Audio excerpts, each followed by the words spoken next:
What's up? I'm recording this little intro at the start to explain what this video is. This video is my Season 3 reactions for Uma Musume. Now, because of copyright reasons, it's a lot to explain, so I won't bother right now. I decided to instead post Season 3's reactions all in one video after doing it weekly, all on my Patreon account. So if you go to my Patreon account, you'll find the full-length reactions to all of these videos. But the start of this season, the first few episodes will probably be like me not knowing that I was going to put it all in one video, and then eventually I know that I'm going to put it all in one video and I start treating it more like that. But yeah, so that's, you know, a quick initial explanation, but I hope you enjoy. I will be moving on to doing hopefully more Uma Musume content starting on my Patreon account, and then once there's enough content built up, I bring it over to YouTube. But if you want to see it as it comes out, it's again on my Patreon account, so go check that out. I think be starting Road to the Top next week, so keep an eye out for that. But anyway, enjoy. Hello and welcome back to more Uma Musume. This is Season 3. We're in Season 3 now, Episode 1. We finished Season 2 last week. It was an incredible season. It was very, very good.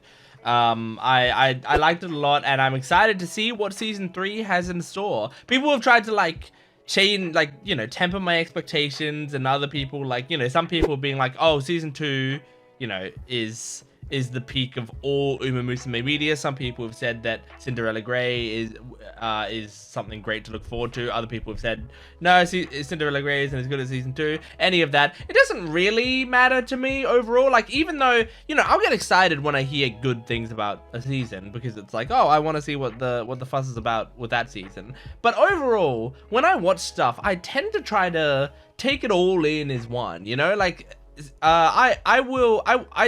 I will try not to be like, oh, well, I think Season 2 was better than Season 1, and Season 3 was better than Season 1, but worse than Season 2, and Cinderella Grey was better than Season 2, but better than Season... You know, I don't want to, like, do that full thing. I don't tend to like to do that, especially for the same series, because to me, I like it all to be one big journey, even though it's like an anthology kind of type. It's not really anthology, but, you know, it's following different main characters.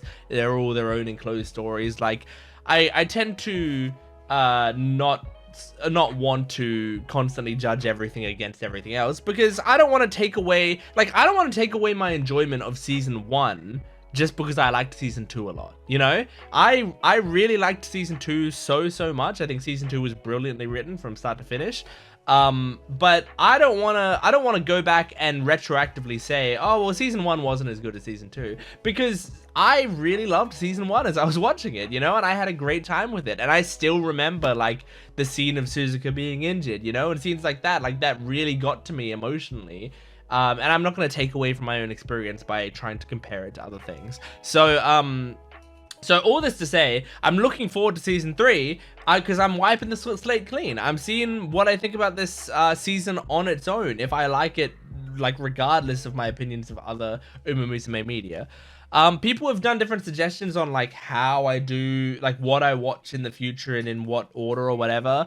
I'm not gonna make any strong, definite decisions right now on the order that I'm doing things. But to let you know, I don't... You know, I mean, you can tell me in the comments, but, like, generally, I think honestly, just, like, sit back and enjoy the ride, because I mean, I'm probably gonna watch it in my own way anyway. It's kind of the way I do things on this channel, is people very often tell me, like, oh, you should watch this, then this, then this, or whatever. But, like, unless I specifically ask for it, I'm just gonna, you know, go my own way most of the time, because some people have a very strict way that they think something should be watched, and then my way of watching things works better for me, you know? That happened with the Fate series, where some people don't think you should start the Fate series with Fate Zero. Some people say it's fine, some people say don't do that because it spoils stuff. I started the Fate series with Fate Zero. I have no regrets. That was, to me, that felt like the perfect way to get into that series, and now I'm like, I really love the Fate series. So, like, it was right for me, you know? And same way in some shows, people say, like, don't watch the dub will ruin whatever, blah, blah, blah. I end up watching the dub, and I'm like, if I watched the sub of this first, I don't think I would have liked it as much. Like, like, I know myself well enough. So, So with this thing, you know, I'm doing seasons 1, 2, and 3 of Pretty Derby, and then there's like a bunch of other stuff. There's there's Road to the Top, there's B&W, and there's Cinderella Grey, and I think there's a movie that I think just came out. And there might be other stuff. I mean, I know there's a chibi stuff. We're not doing reactions to the chibi stuff. But I think my current plan is we might be doing seasons 1, 2, and 3. I might do Road to the Top between season 3 and Cinderella Grey. Then we'll probably just move into Cinderella Grey. B&W, I might end up checking out, but I think I want to check out Cinderella Grey, and then I want to treat B&W as supplementary. I mean, Road to the Top is also supplementary, but this is the way that I've looked into it. This is the way I think I want to do things. I might end up treating B&W as supplementary, as in after I finish Cinderella Grey, if I'm like, I need more Uma Musume content, and also if, you know, the videos are still doing well, then I'll be like, okay, yeah, I'll chuck B&W on the end as some extra content to wrap it up. But if I don't feel like doing that, then I can just, you know, stop it there and I'll be quite happy, you know. So my thing while I watch TV shows is it's a lot about momentum. I need to make sure I'm continually enjoying myself. I don't want to feel like it's a chore getting through stuff. You know, I don't want to be like, oh, I'm just watching this so that I can get to the next episodes or whatever. I want to try to enjoy every bit that I can. So I tend to try to tailor my experience to making sure I enjoy it the most, because that'll make the best videos for you guys, I think. Anyway, we're gonna jump into season 3. So this will be based on, I imagine, Kitasan Black. And I don't know what the storyline's gonna be at all. I liked Kita from her the stuff that she did in season 2. I don't know how much of a role Satano Diamond is going to have in this season.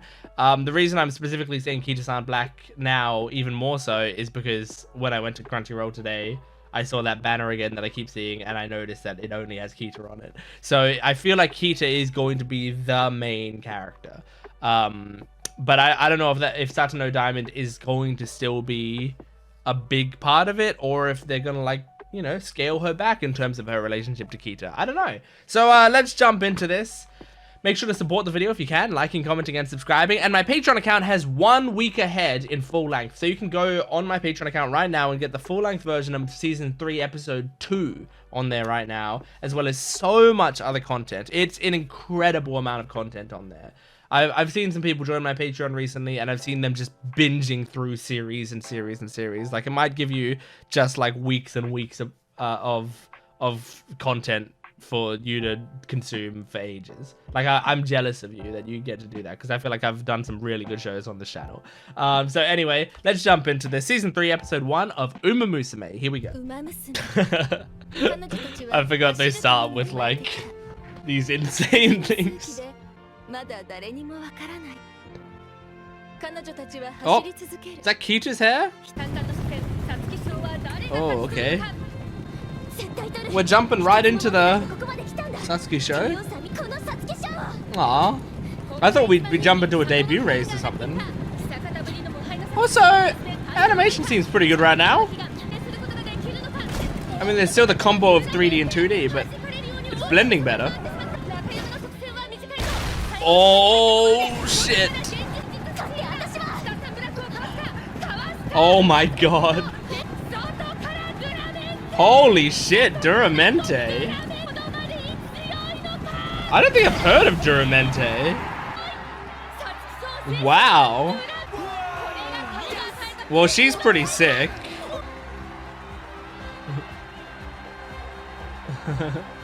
Wow. She's got quite the look. Aw. Well, don't worry, Teo lost a lot. Teo ended up having a lot of... Well, I don't think she lost a lot. She ended up having a lot of setback. Yeah, you got a Teo poster, of course. Aw, pictures of your ceremony. You've got a diamond toy in your bed? And she's got a Kita toy! That's so cute! They sleep with toys of each other. That's so cute.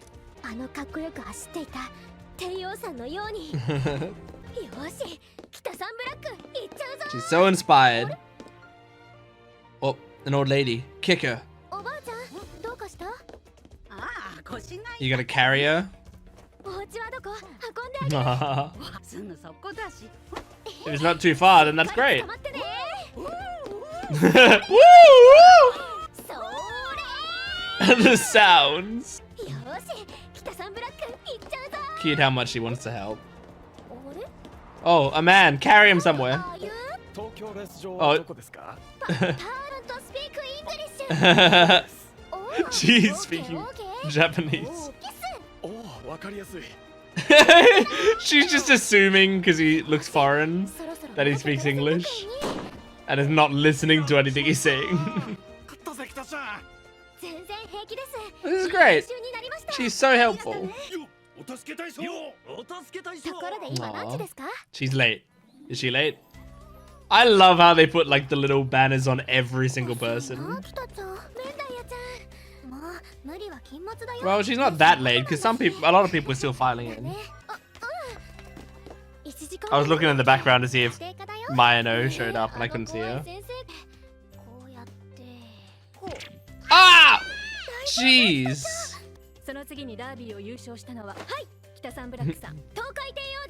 She's always gonna know that.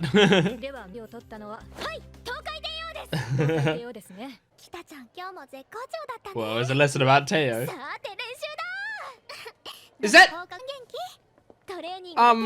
my girl? Akabono is what I was talking about. Hey!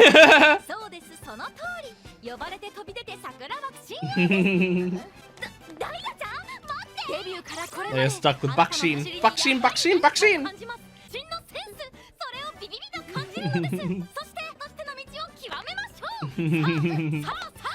Speaker. Makes sense.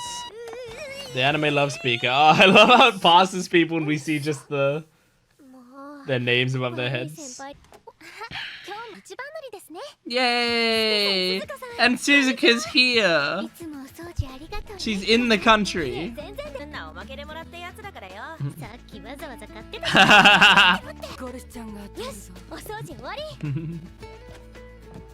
You have a video of her races.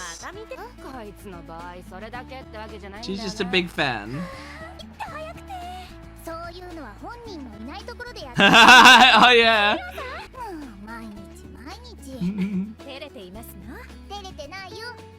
It's good to have a fan around. Aww.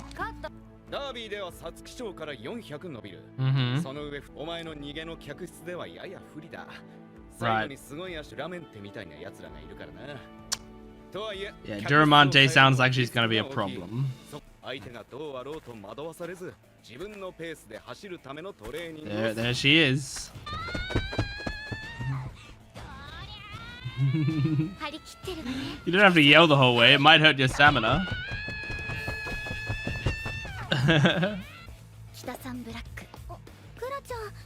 That's no crown.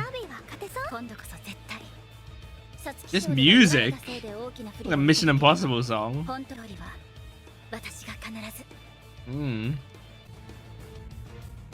Oh, I mean, I'm kind of being a fan of her. She's kind of sick. Whoa! She gonna catch up? She like waited until you got a head start. Damn. Is that a gold ship jacket that guy had? Hey, Akabona, right? Yeah. Akabona is my second favorite girl. Damn, Jesus. Crazy training. Snuggle up with your Daya doll. Aw, she went to pray at a shrine.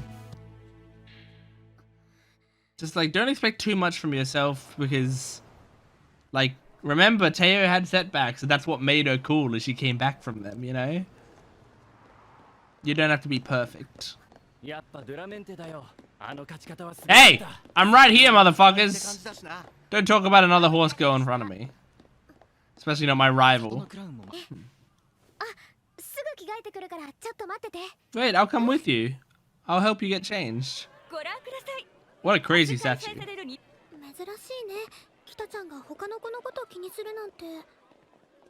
She's starting to... The nerves are starting to hit her, I think. Kind of similar to Teo. So the Satanos are known for having a jinx. Which is why Crown's so focused. This is the big leagues.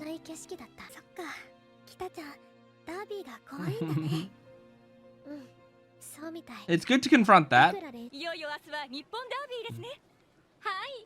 Is this little girl gonna look up to Kita? Please look up to Kita. Oh, it's like a fest. Okay, no, maybe she just likes that. Does that... Does that help you? Uh-huh. It's like a festival. So if you just change your mindset about it, makes it easier for you? I can see that working for you. Okay. I don't know how it's gonna go. I don't know where we start this story. I don't know if we start with a win or we work our way up. Got a man in the commentator booth this time.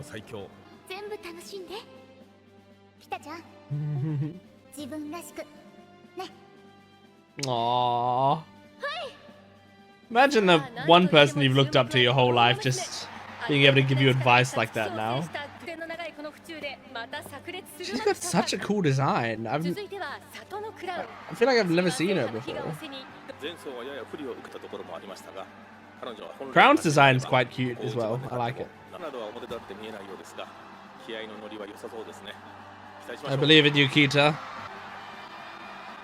It's a festival. Put on a show for everyone.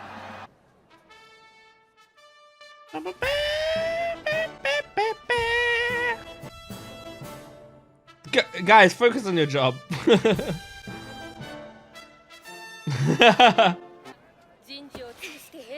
Oh, look at that look. Go! Is that Kita in second already? Yeah, there she is. Oh, this is a nice shot. That was a nice camera move.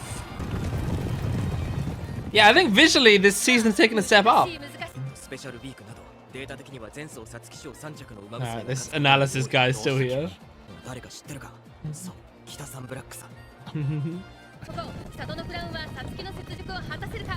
Oh.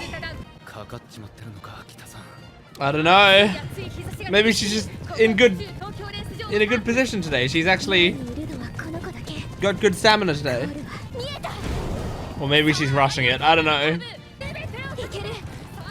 Oh, her form looked a little off.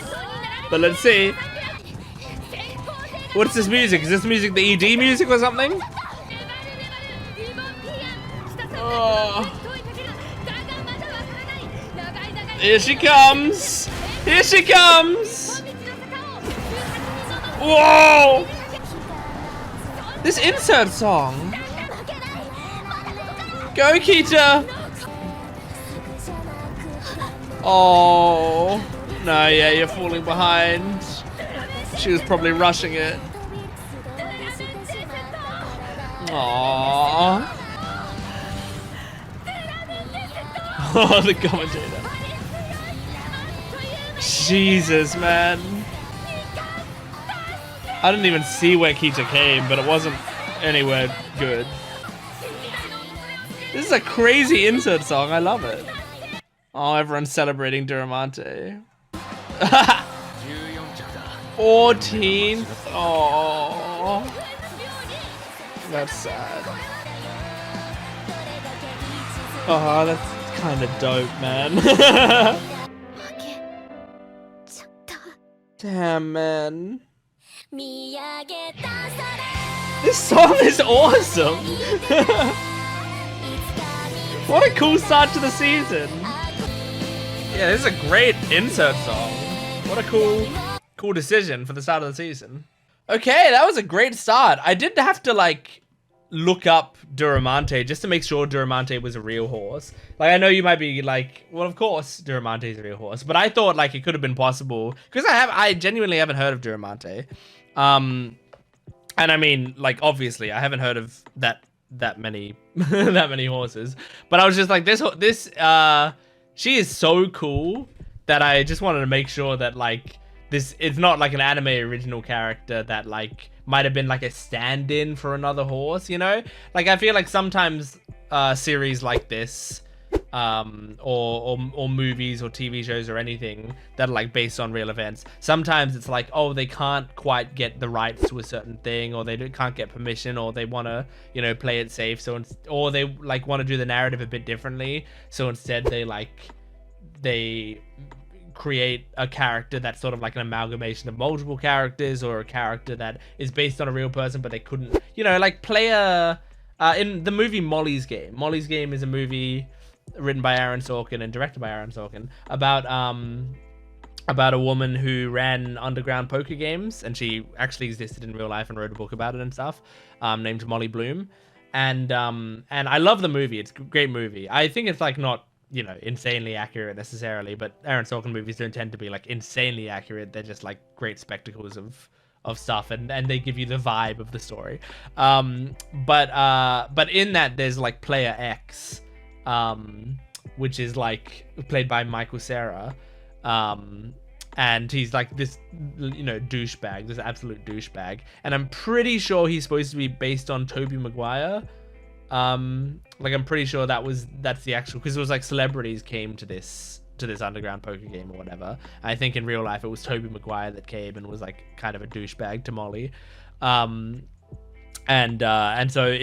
like they didn't want to just call it Tobey Maguire in the movie, so instead they called him Player X or whatever. So I thought it was possible that this could have been like that, but nope, real horse. So I needed to make sure to look it up in episode 1 to make sure, but I didn't look at anything about the horse because obviously I don't want to spoil myself on any of these events. But that was a great first episode. I really enjoyed that. I'm attached to Kita already, but I already was attached to her. But you know, I'm rooting for her. I'm liking this, the journey that I think she could take, and the presentation of this episode was great. Like the whole ending bit, like the animation of the race was great, and then the insert song coming in and supporting that final scene, and it was great. It felt epic. It felt like a great start to a season. It gave me that awesome feeling. I think when you pull off an insert song properly in anime, there's nothing like it. Like, it gives me such an incredible feeling. And I think that was an appropriate use of an insert song, where it's like that kicked in and I was like, oh my god, this is an important moment. And then I watched her having to lose and watch Duramente like take all of the acclaim that she wanted to take, you know, and be in the position that she wanted to be in.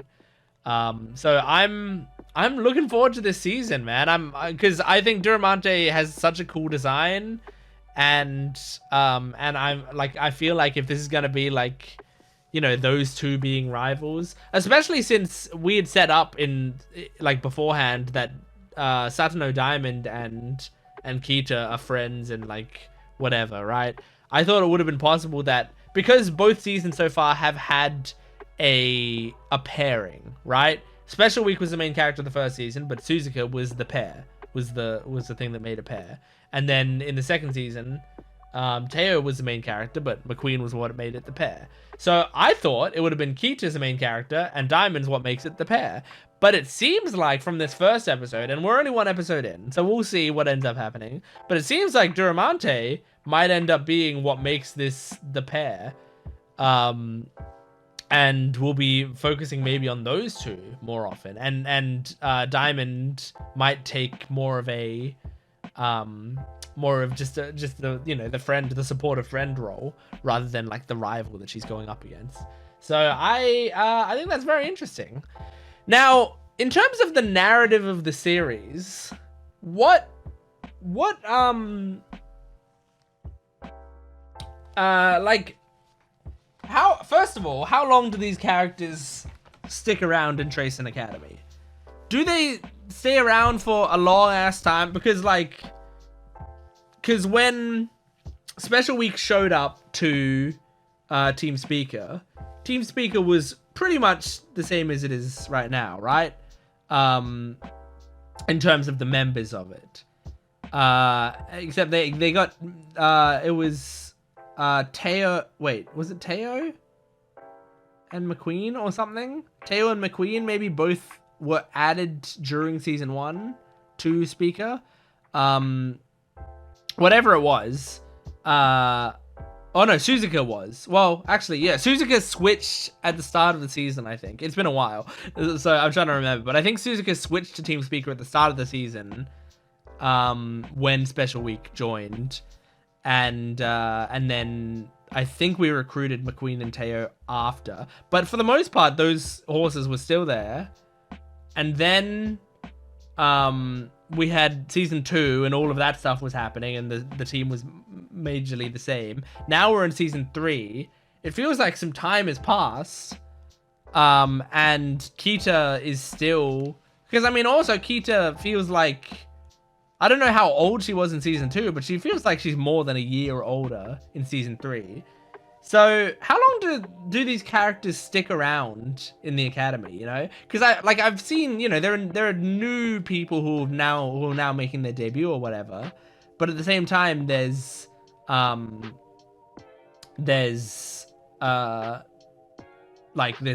characters that we've seen before, and I'm still seeing them in the background doing stuff. So I'm talking about the narrative here rather than the real life. Like in real life, I imagine the whole point is, you know, they have varying lengths of careers. Okay, and the careers could go, like, I mean, what's the average racehorse career? Average racehorse career. Less than 3 years. Okay, so like, yeah, a racehorse will go 3 to 5 years generally. So that's why it kind of fits with the school setting. So like in that case, it would be like they would, you know, I mean the game, Uma Musume mobile game, tells you like the first 3 years are the most important for your horse, and I imagine that's basically them being like, yeah, 3 years is generally how long a horse races in real life. But I'm talking about the narrative here in terms of Uma Musume in Tracing Academy. How long do they stick around? Do we know if they have to, like, if they have 3 years at Tracing Academy and then like a high school, you move on and you like live the rest of your life? Or is it like you stick around basically for as long as you can? You know, can you just stick in the academy for as long as you race? Or is there a hard cap on it? Like you can stick around for as long as you can, or up to 60 years. Like what is their thing? Or do they just play it loosey goosey? Like I think it's very possible they just play it very loose in the narrative. Like horses will stick around for as long as they need to because they need to like mimic real life, and sometimes horses are around at different times. And also, you know, there's part of this that is like fantasy. Like Suzuka shouldn't be around anymore, right? and I don't know at what point Rice Shower has her tragic story, but like maybe Rice Shower shouldn't be around anymore either. So like I don't I don't know exactly what their what the way that they do the Tracing Academy stuff is and how they justify it in the narrative. But if the answer is it doesn't matter, then that's fine. That's a fine justification. I don't care about it that much. But I just want to know if there's like something that I don't know about it, because like if it's possible, like that we should know that like Teo right now is about to leave, you know, like if that's an important part of the story, or like Special Week and the others, like, they're not going to be around anymore. Because what I would think is, like, it's a 3-year thing. This is season 3, so this is their 3rd year. And so, like, you know, Kita has to do important things and, like, build up Team Speaker because, like, Vodka, Scarlet, Teo, Special Week, Suzuka, Gold Ship, all these characters are leaving right away, like at the end of this year or whatever, and then Team Speak is going to be one person. So I imagine that's not the case, otherwise they'd be making more of a big deal of it, I would guess, because it would kind of suck for Kita to join this team and then everyone leaves right away. But anyway, speaking of Team Speaker, I think it's really cool, like when I was watching the start of this episode, we're seeing her, like, look up to Teo, talk about how great Teo is, watch Teo's races, answer Teo in every classroom or whatever. And then we see her in Team Speaker and she's watching the video. And then Teo walks in and she's like, yeah, can you not watch that in front of me? Which I think is really, really funny because we build her up as this, like, incredible legacy. This amazing horse that she looks up to and that she loves very, very much. And then, but then that mentor figure is actually here with you and she's actually helping you out and she's actually supporting you. And I think it's really nice. And Kita was relatively comfortable around Teo, but I guess she also, when she was a kid, as she was growing up, she was still able to talk to Teo and was like, and would converse with her often. So she, like, looked up to her the whole time, but never, like, saw her as, you know, someone unapproachable, unattainable. She always had this relationship with her. So I just think that's really nice. I think it's adorable. Speaking of adorable, I also think it's adorable that Satano and Teo both have, not Teo, Satano and Kita both have toys of each other in their bed. I think it's a really fun detail and it shows how close they are. And also, I mean, you know, if we want to do more Yuri implications, I think it's fun to be like, I want to sleep with her, but I'm gonna buy. Hey, Daya, I'm gonna get this toy of you, and I'm gonna sleep with it every night. Okay, well, I'll get this toy of you, and I'm gonna sleep with it every night. Okay, we sure we don't want just one double bed in this dorm room? We don't need to have 2 separate beds, but I think it's very cute. And then we have Satano Crown, who has a cool design. I also don't know much about Satano Crown, but I can tell based on this episode, Satano Crown is part of Satano Diamond's family, of course. And there's a jinx on the Satanos that they haven't won a G1 race. Is that what it was? So she wants to win a G1 race to prove that there's no jinx, you know, to lift the jinx on the Satano family. Which means Diamond would kind of be rooting a little bit for Satano Crown because that's her family and she wants to lift the jinx on their family.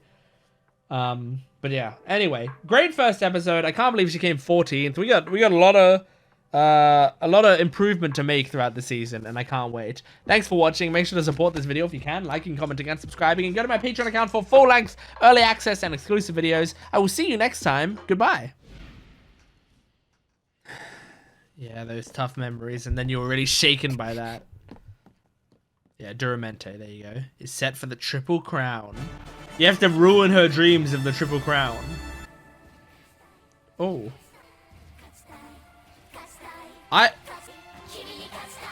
Was this OP there? No, this OP wasn't here last episode, right? So far, so great. This season so far has the most horses that I'm not super familiar with. But that's because now we're kind of moving past where the global servers are at. This is a good song. Cool. Damn, man, this is an intense OP. Cute. Really fun. Baka. Don't get distracted by her. You're falling into her pace. Yeah, you're getting distracted. That's why you came 14th. Yeah, Diamond is noticing you've let up. Aww. Just seeing her ears go down. ダービー直前までもしかしたらそのせいで集中できてないんじゃないかと。いえ、私は今は疲れを抜くことを優先しよう。 Yeah, focus is a very important thing for her right now. 今日の特集は皐月賞と日本ダービーを制し、今年のクラシック三冠戦 Why don't you watch some races where Teo lost? 規格外のスピードとパワー、人を魅了する Well, その that's 異次 probably 元 pretty な走 rare. り。 Aww. ステージでキラキラ輝いて Oh. みんなの目を引きつける、そんな父さんみたいなスタ Ah, ーに interesting. You looked up to your 私もい dad. つかなりたい一つの形となって見えたあの日。 Interesting. 強かったね。メイクデビューなのに今の走りは And just like that. 一目で引き It was つ a けられた。 lifelong obsession. 強くてかっこいい。かっこよさに一歩でも近づきたい。 Interesting that そして it 並びた like い。 leapt from your admiration of your dad to her その光景を感じたい。 because she was, I guess, sparkly あ in ん the な same 馬娘 way. になりたい。いつだって願い焦がれ続けたのは Aww. ずっとずっと遠かったけど頑張りたい。いつか追いつける。 Cute. 君たちの名前は北さん。 Oh, I remember these episodes. 覚えておこ It's so cute. But this is the thing, like Kita only う。 remembers 強かったな。 the incredible things that Teo did and not like the heartbreaks. Like none of these memories have her heartbreaks in them. そう思って前だけを見て。 She kept like winning with her arms out. That was cute. でも本当は少し気づいてた。 Maybe you weren't the Teo. Maybe someone else was the Teo in this story. 体の疲れは抜けているはずだが、どうにも気合が乗ってこない感じだな。 Yeah, she's gonna need コンディ some ションで無理をすれば some 大事故に。 focus. 可愛い後輩が悩んでいるのに。 I don't know how much Teo can do, 大 honestly. 丈夫だよ。おい、聞いたか That was the segue. The segue going. 二冠馬娘のドゥラメンテですが、骨折していたことが分かりま Oh した。 my god. 秋 What? に行われる菊花賞の大本命とされていましたが、 Duramente broke her これでレース legs? はどうなるか分からなくなりました。皐月賞、そして日本ダービーを制した Oh my クラシック世 god. 代最強の歌唱の最有力候補として全国の馬娘ファンから I mean, what does this do for you, 今回の Kita? 怪我についてかっこ悪い。ファン投票1位 Pathetic. 最低だ。 Well, okay.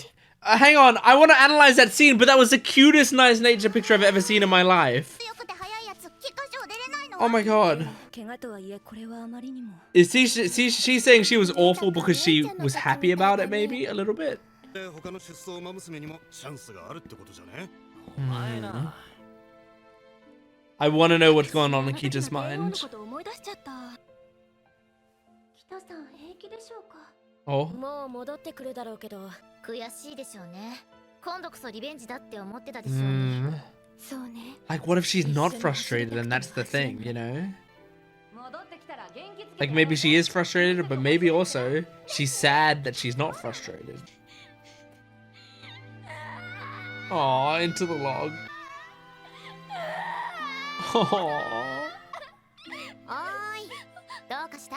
Who's that? Oh, it's Nature. That's why she was the mid card. My girl. すみません。遠慮しないで。 Yay. 買ってきたんだけど、全然減らなくって。 I love we're gonna get some nature content. とんだサボり魔だな。 She's so cute. 歌唱のこと？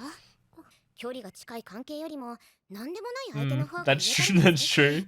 ネイチャーさんでよければ聞くよ。 She's trying so hard. 分かっちゃいました。帝王さんみたいなのはトゥラメンテさんの方なんだ。 Even down to getting injured. 心配して。 And they're also like, she's like Teo, yeah.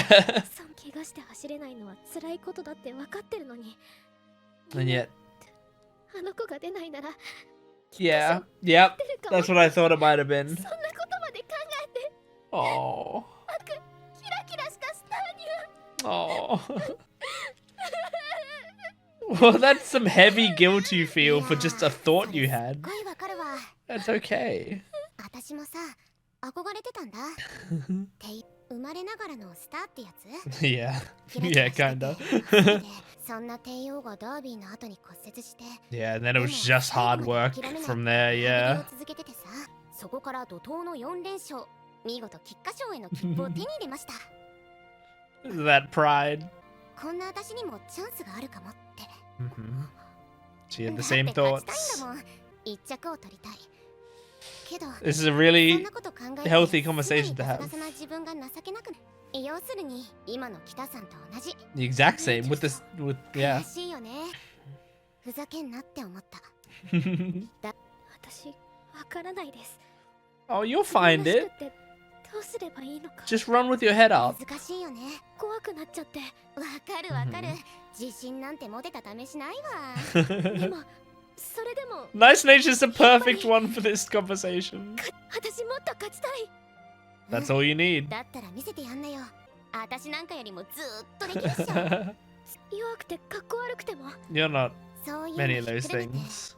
北さんブラックなんでしょ。あんたは。 Aww. That's cute. 姉ちゃんさんっていい人ですね。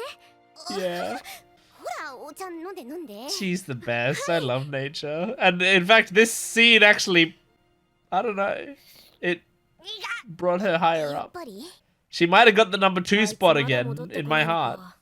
この栄養ドリンクを飲めばきっと元気になりますよ。 Always her た solutions. だいま戻りました。これからまた頑張りますので。 Yeah, help her train. ご指導。菊花賞取りに行くぞ。 Aw, that smile. キラキラできなくても主人公じゃなくて You are the protagonist right now. もがいて。クラシック三冠レース最後の Oh my gosh. Are we seeing it now? 日本ダービーと二冠を制したド Are ラ we イバー actually seeing the race in this episode? 出走できず Oh, she's gonna watch. 誰も注目してくれなくて No, surely we don't see it this episode. There's no 誰から time. も褒めてもらえな Right? くて構わない。さあ各馬娘ゲートイン Maybe we will. 菊花賞を制するのは一体誰なのか We're seeing it. 飛ばしました飛ばしましたクラシック三冠競争の最終戦として行われる菊花賞。 This fucking dude again. スピードとスタミナを兼ね備え、2度の坂越えと3000メートルの長丁場を Jesus. しなければ勝利すること。 Are they gonna continue right after they leave? どうなんだ Just keep analyzing. 菊への思いを馳せて各馬娘が第2コーナーに入ってきました Okay, もがけ、あがけ、食らい you got this. Stay focused. 走れ、走れ。 She seems more focused than before. 私は私は北さんブラックだ。 Yes. 第4コーナーカーブに入った Aw. Aw. サンブラックが迫ってくる Don't get distracted. だから Okay, she is focused. She's focused on where she's going. 上がってきた北サンブラック Hell yeah. 真ん中から現実スチール Hell yeah. 現実スチール真ん中から一気に Genjutsu Steel. Oh my god. She's pulling ahead. She's pulling ahead. Oh, that's such a close race. Yeah, she's got it. これは祭りだ北サンブラック Oh, hell yeah. That was a close match.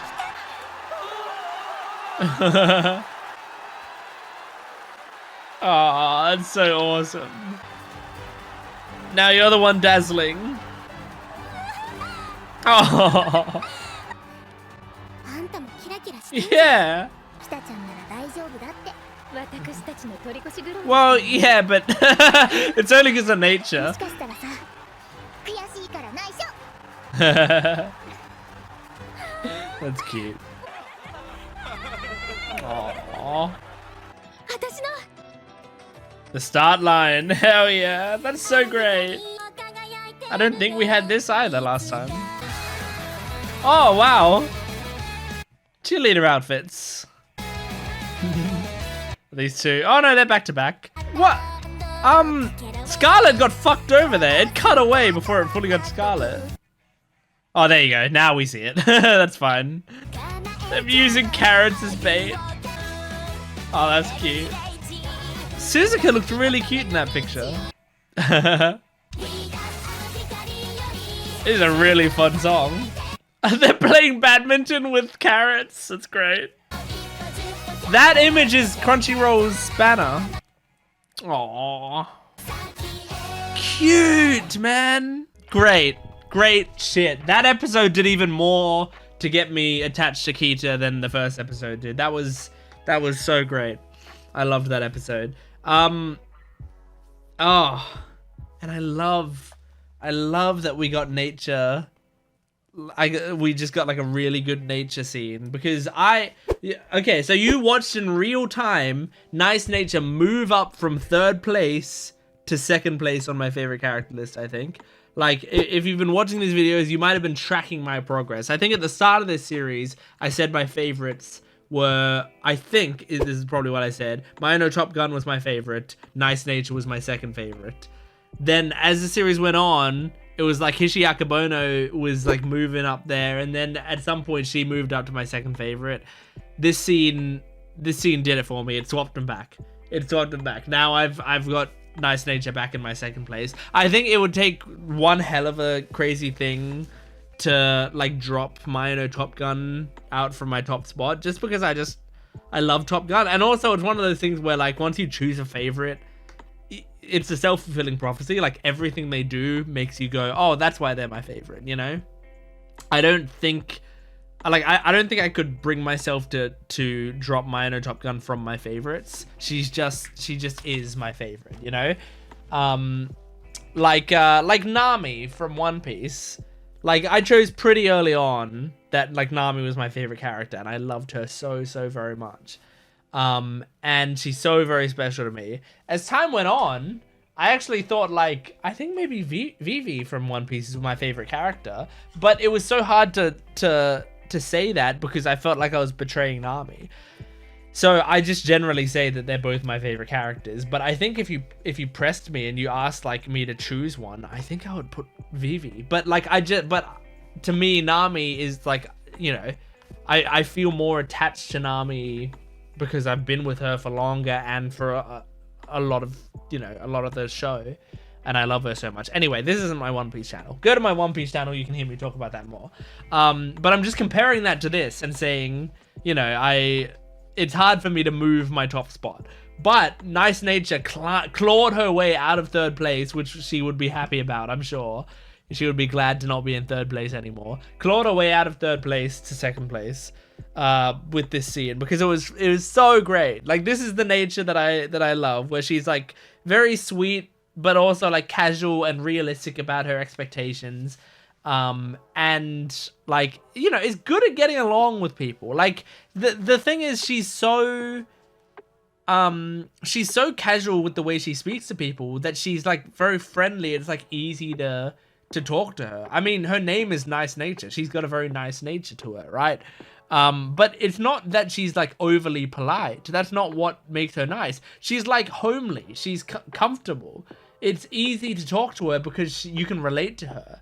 And that's what I love about her personality. And I love like seeing this episode. That part of her personality is what helps Kita.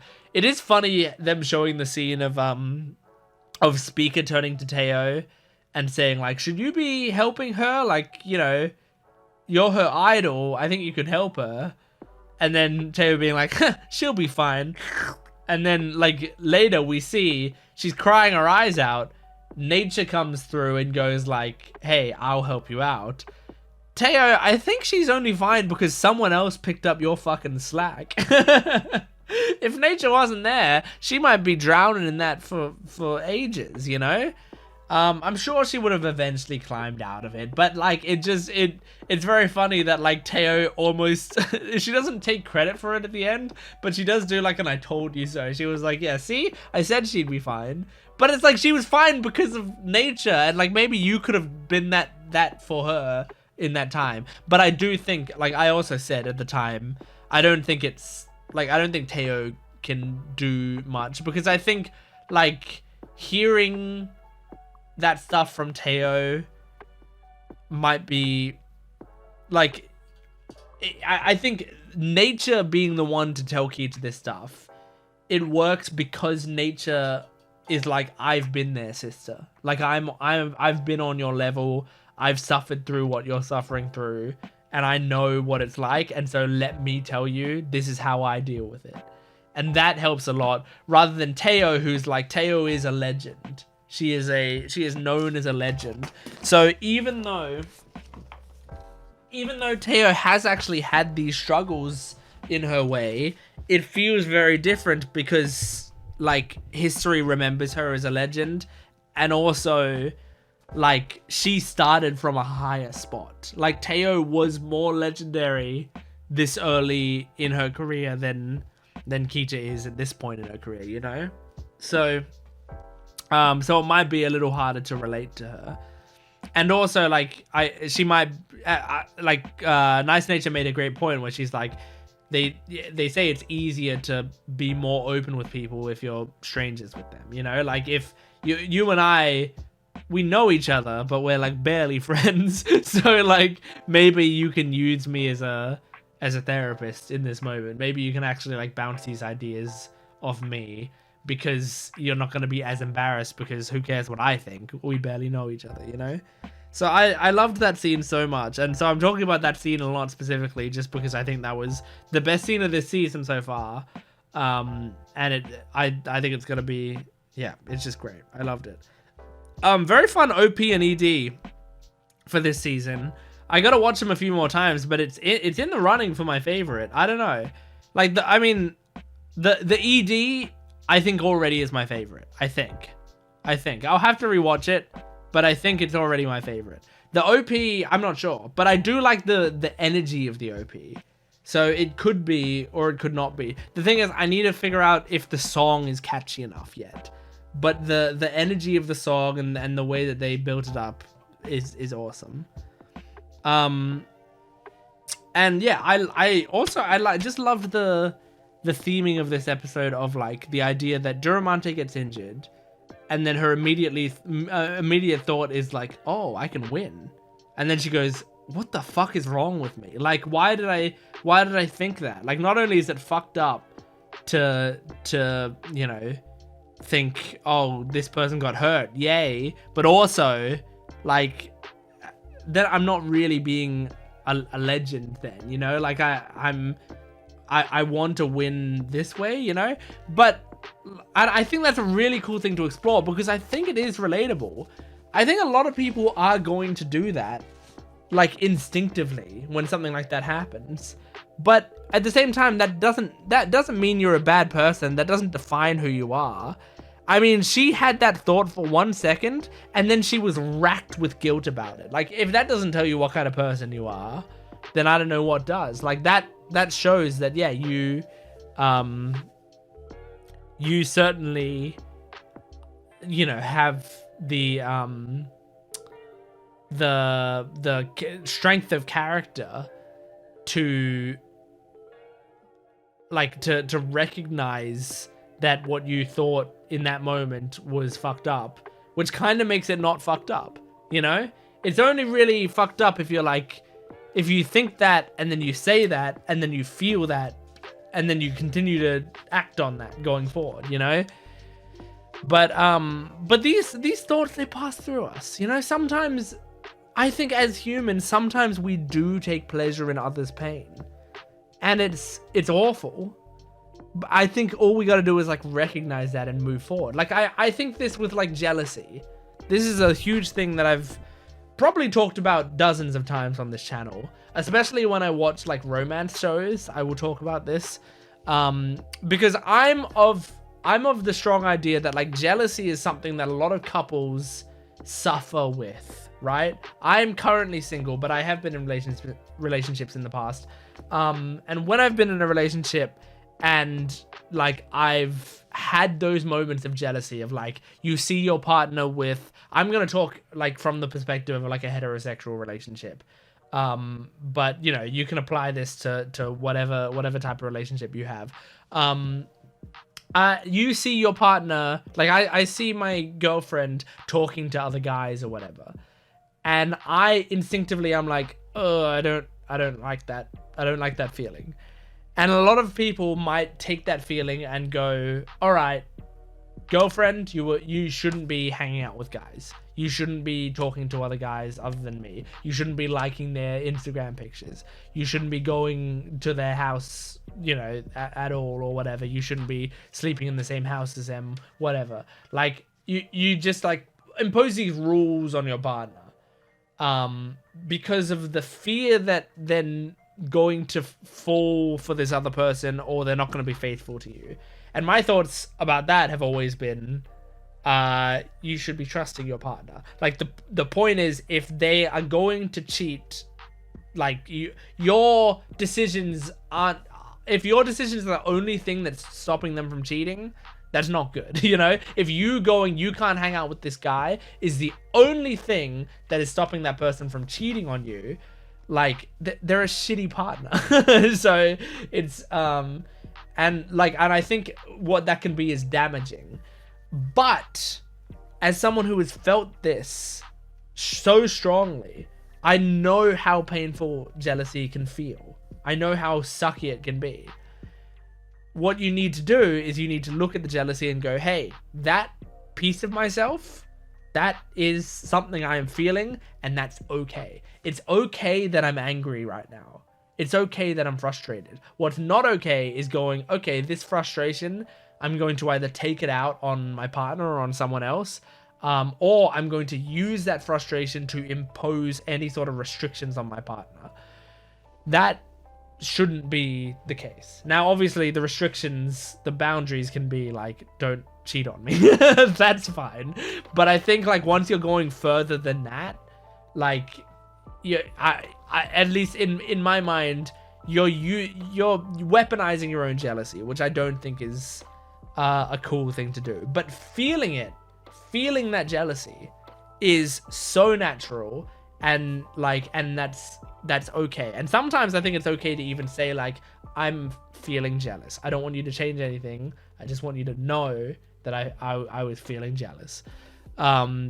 You know, but you know, that's even like kind of a rocky road a little bit, because you might be weaponizing that feeling against her unintentionally anyway.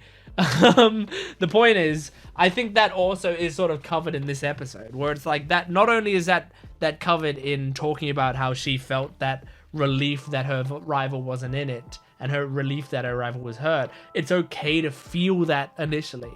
Just, you know, change your behavior and make sure that doesn't influence it too much. But also in what Nice Nature said to her, which is like, hey, your cowardly nature, your what was it? Cowardice, her being weak and being something else, those are part of who you are. You know, like, you can acknowledge that's part of who you are and accept that, and then move forward with it. You know, carry it forward. Go, like, say, yes, I am a coward. Yes, I am weak. And I'm going to win this fucking race, even though I'm a coward and even though I'm weak. Isn't that going to be awesome that I've got those things holding me back and I still go through the finish line? I've got a boulder attached via a chain to my ankle, and I'm still faster than these motherfuckers. That's how good I am. That's what you got to carry with you. It's great. I loved this episode. I thought it was great. Anyway, that is Uma Musume Season 3, Episode 2. Thanks for joining me. Make sure to support the video if you can, liking, commenting, and subscribing, and go to my Patreon account for full-length early access and exclusive videos. I will see you next time. Goodbye. Alright. It's been like 3 or 4 weeks since I last watched Uma Musume, so I have to lock back in. Go, Diamond. Hell yeah. That was her debut. Nice. Okay, so Kita will probably be in the Arima Kinen. Oh, and Gold Ship. Interesting. We're gonna get some Gold Ship focus. And she has a Rubik's Cube, just like me. This is the OP that I've seen, right? Yeah. I can't emphasize enough that it's been like a month since I've watched Uma Musume, so I've forgotten a lot. Oh, yeah. That's right. I've only seen this OP once, right? The chorus is dope. Hell yeah. Come by! もうこれで乾杯何回目どうしてそれでは今日の主役ダイヤちゃんより一言 The carrot. 目標は来年のクラシック3冠レース Okay. 里の家悲願の G1 タイトルを必ず取ります Mm-hmm. Because they have the jinx on them or whatever, right? ではでは続いてシバルちゃんの抱負は Shival. 僕もShe's cute. I don't know her character very well. だから来年は巻き返し必ず G1 を取れ Hell yeah. じゃあ次は君の抱負を Don't point a fork at her. Dangerous. 憧れの有馬記念で走る The mustache. そうよ菊花賞取ったんだし Yeah. そっか出られるかな She hasn't even thought about 出 that. られたらいいな大丈夫だよよーし Someone kissed that off her mouth. 乾杯 She keeps wanting to toast. 今までは同年代とのレースだったが、おめでとう Aww. 頑張ってね北ちゃん Yay! 皆さん Teo and everyone else. What the fuck? じゃあこりゃひでえな Uh, これはひどいわね what did you guys just do? ゲートからうまく出られなくてな芝の G17 勝そのまま有馬に乗り込 Damn. む史上初の She's more focused than ever. 夢みたいなこと言ってないで。全くあの方は気合入ってますねゴレシさん Yeah, I don't think I've ever seen her like this. 北さん、有馬有馬有馬らCute. よーし Hachimi, Hachimi. Oh my god, that 聞くのコンチ image. で聞かせてもらったよ北さんブラック Okay. 私がサウンズオブ Sounds of Earth. I've never heard of you. ウマ娘は皆偉大なる Oh my god, you are not the kind of character that I like. ラストともビルチオーソにだって Oh my god, go away. Yeah, nature! You're the kind of girl I like. やれやれこれからがハーモニーだったのに That's a good bit.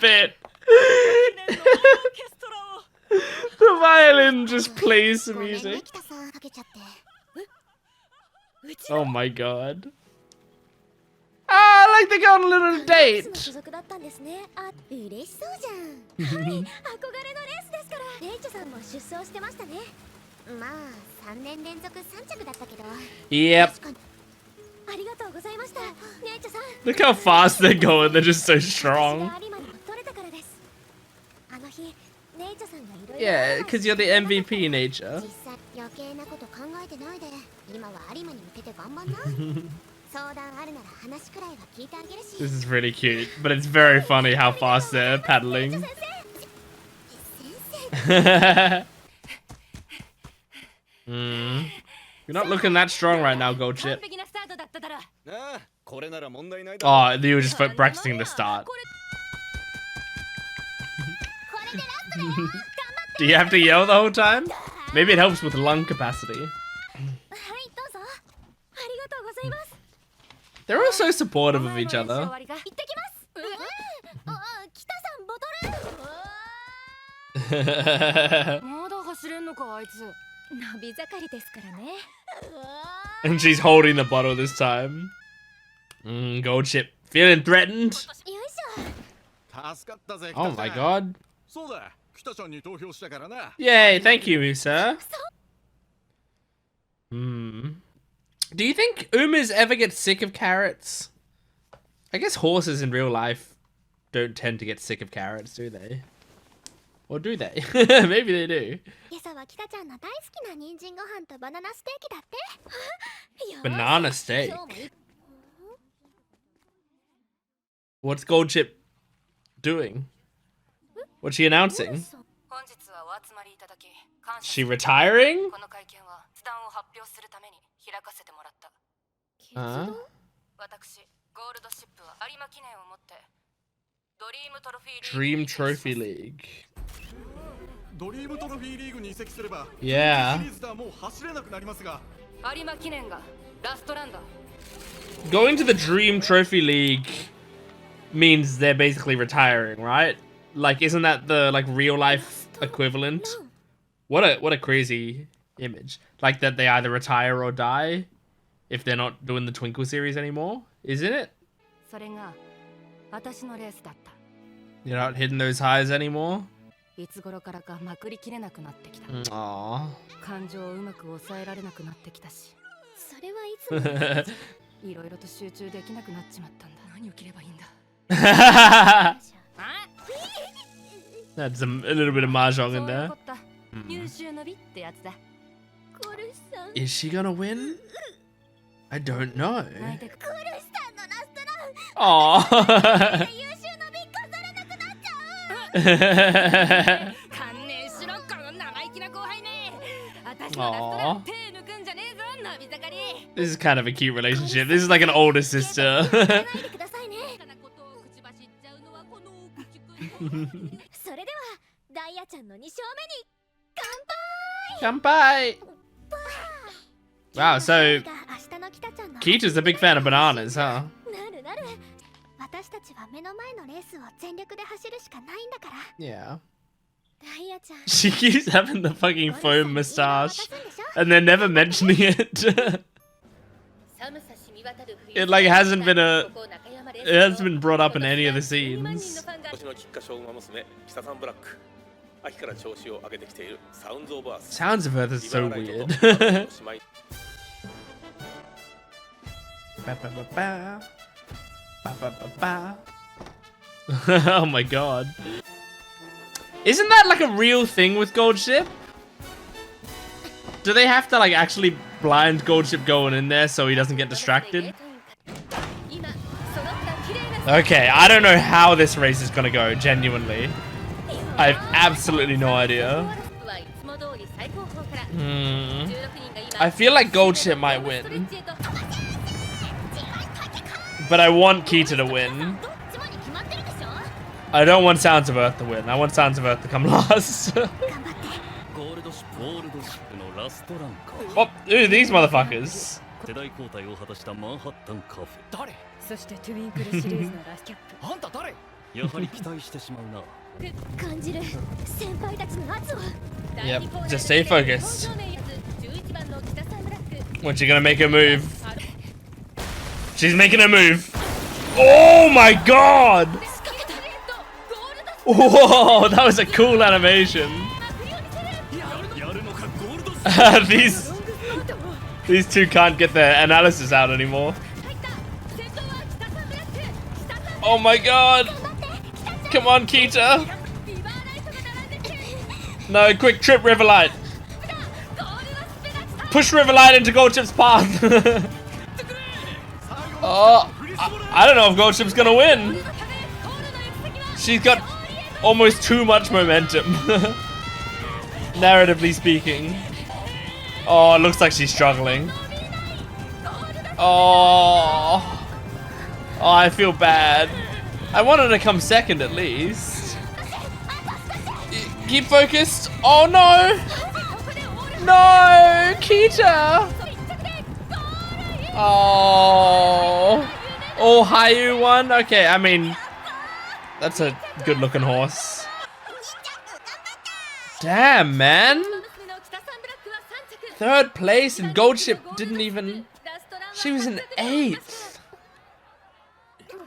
Damn, man. I didn't see that coming. God damn. That's upsetting on all fronts. Well, she still beat you, bitch. I'm kidding. Aww.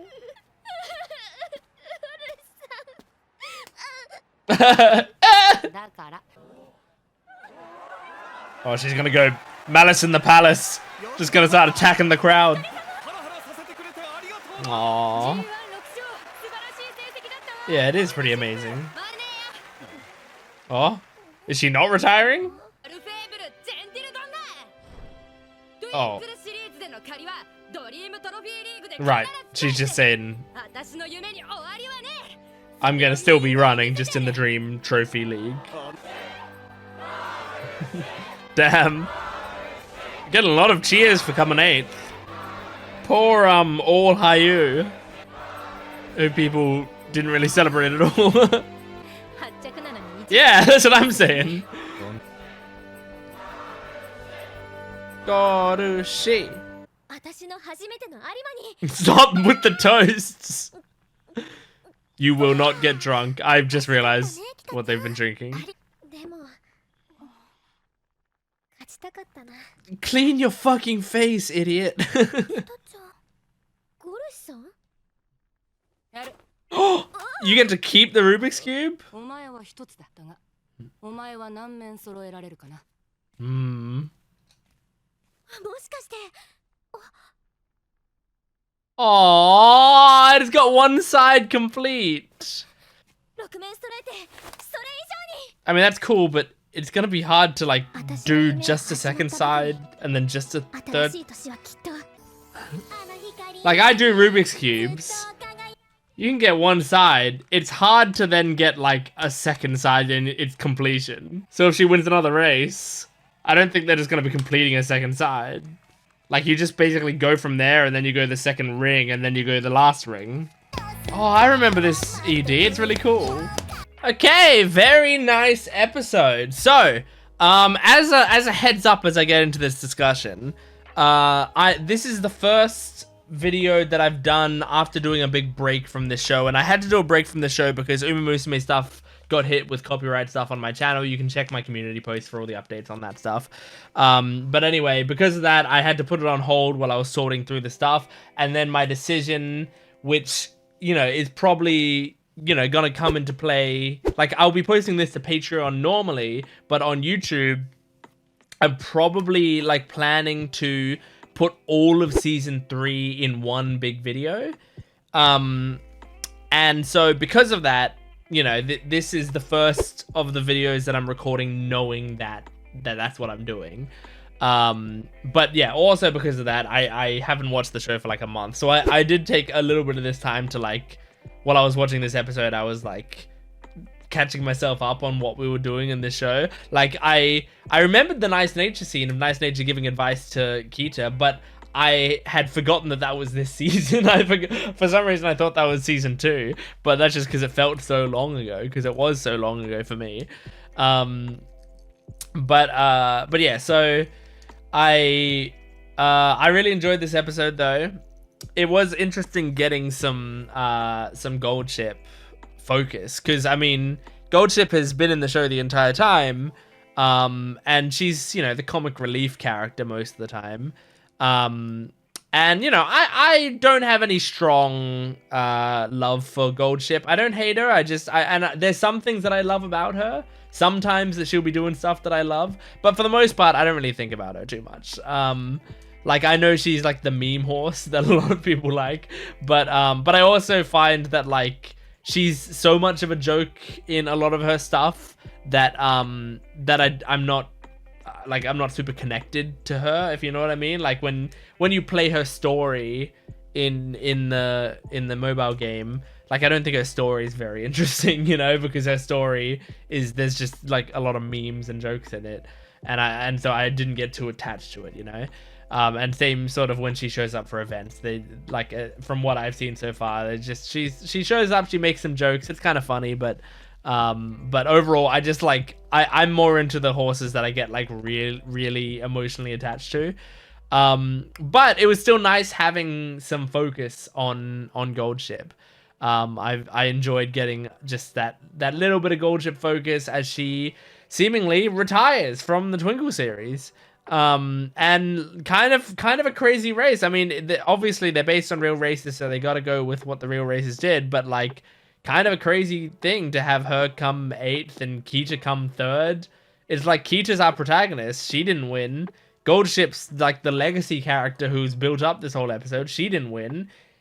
Even Sounds of Earth, who, like, halfway through the episode had, like, a little scene of, like, introducing her and stuff. She didn't win either. It was all Hayu, who, like, I don't know anything about, who won, you know?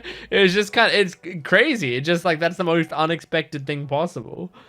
But yeah, this season so far, I mean, like, season 2 was, like, all about misery for the whole season. You know, it was so depressing, but then like an incredible comeback story, which I think is awesome, and I think was such a cool thing to watch. Season 3 so far, it's like, because I mean the thing about Teo is like her potential was sky high, and then she just like plummeted, and then like built up, then plummeted, then built up, plummeted, and then shot up to the sky, right? That was what was interesting about Teo, right? With Kita, it feels like she started, I mean, like she's clearly a strong horse. She's you know, she's still won a race and stuff. Like, she's still good, but at the same time, like, I feel like there's a lot of squandered potential with her so far. You know, she's just like, it just feels like she's not quite living up to what you'd expect her to live up to. She's not doing anything amazing. She's actually kind of mediocre right now, which is an interesting starting point for this character. And so far I feel like we've been focused on her the whole time. Like, we've still been following her, but I feel like I haven't completely locked on to like what her arc is going to be throughout this season. Teo, I could see it. Teo, like from the start, like I could at least see what she was aiming for her arc to be, you know? And Special Week was very simple. Special Week was like, I want to be the best horse girl, and I'm going to do my best. And also I love Suzuka. Like, those things were easy driving forces. I could see kind of where she was going. But with Teo, I could see like, I want to be undefeated and win the Triple Crown. Okay, I can't win the Triple Crown, but I still want to be undefeated. Okay, I can't be undefeated, but I still want to be able to race again. Okay, maybe I can't ever race again. No, I can race again. You know, like hers was about the adjusting of dreams and still being able to chase after them even when your dreams are being squandered, right? Kita, I can't quite see her theming yet, which isn't a bad thing. I'm not saying like they haven't set it up properly. I'm saying I think it's still cooking. I think they're still letting it simmer a little bit as we get to know her.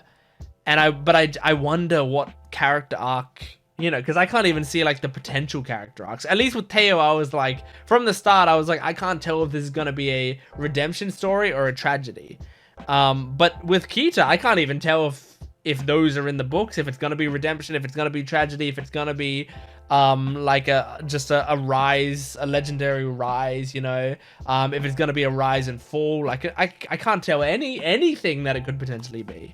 So I'm looking forward to it though. I am looking forward to it. Anyway, these discussions might be shorter for these videos because I'll be putting them probably all into one video. So yeah, that's Uma Musume Season 3, Episode 3. Nature! She crying. She's crying. Go, let's go. My own shine. Damn. Yeah, it's not too bad. Aww. I think the anxiety might be part of what's doing it. Aww. Aww, Nature's so sweet, man. So cute. What's that? Who's that? Oh. Are they running away from Air Groove sideways? Because that's pretty insane. Oh, nice. Well done, Kita. Balancing it on her head. Oh, her ears are like holding it up. That's fun.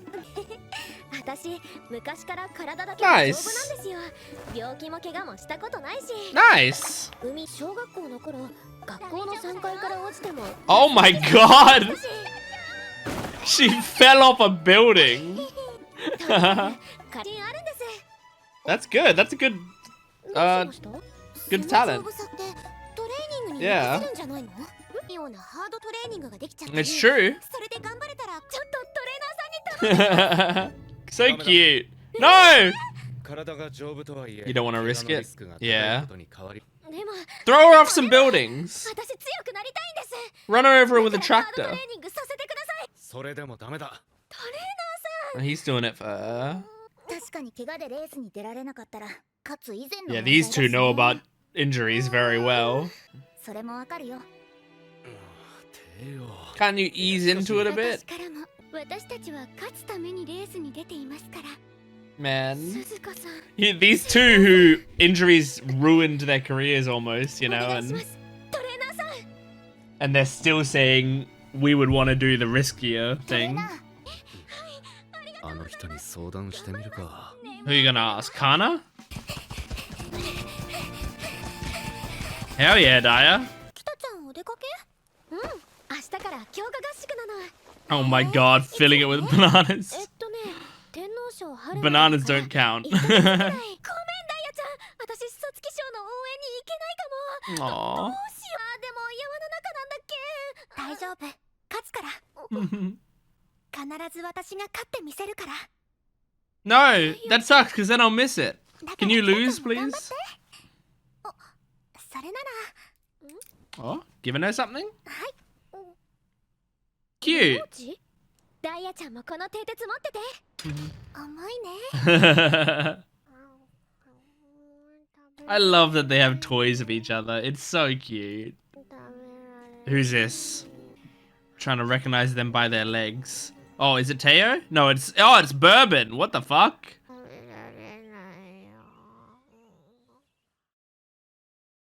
What? She took you outside? おはようございます Your training begins now.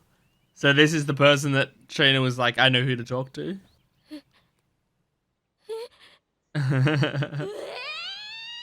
She picked up her お bed. 前ら早いな。今回のスペシャルコーチとして来てもらった。正直ハードトレーニングは専門外だ。 Yeah, fair enough. 泣かれようがわめかれようが頼まれたからには手は抜きません Hell よ yeah. ろしくおねそれから食事係をお願いするライスさんです Oh, ナ cool. イスだよ山道ダッシュ4本巨大タイヤ引きダッシュ10本インタ Okay. ーバル走 1000m を俵割り100枚駆け上り Damn, there's a 今 lot. 回の合宿のもこのメニューを3時間以内でこなせ Oh, wow. よってできます All right, I believe in you, Kita. でもうスタート Might be easier if you don't yell. To save that breath a little bit. きり半路トレーニングと同じ感じかと思ってたけど地 Hmm. 面が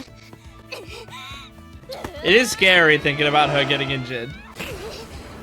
I already ran through 2 seasons of injury stories. Oh my god, 意識 Jesus. が乱れています Ow! Yeah, seeing her tail go straight up. Yeah,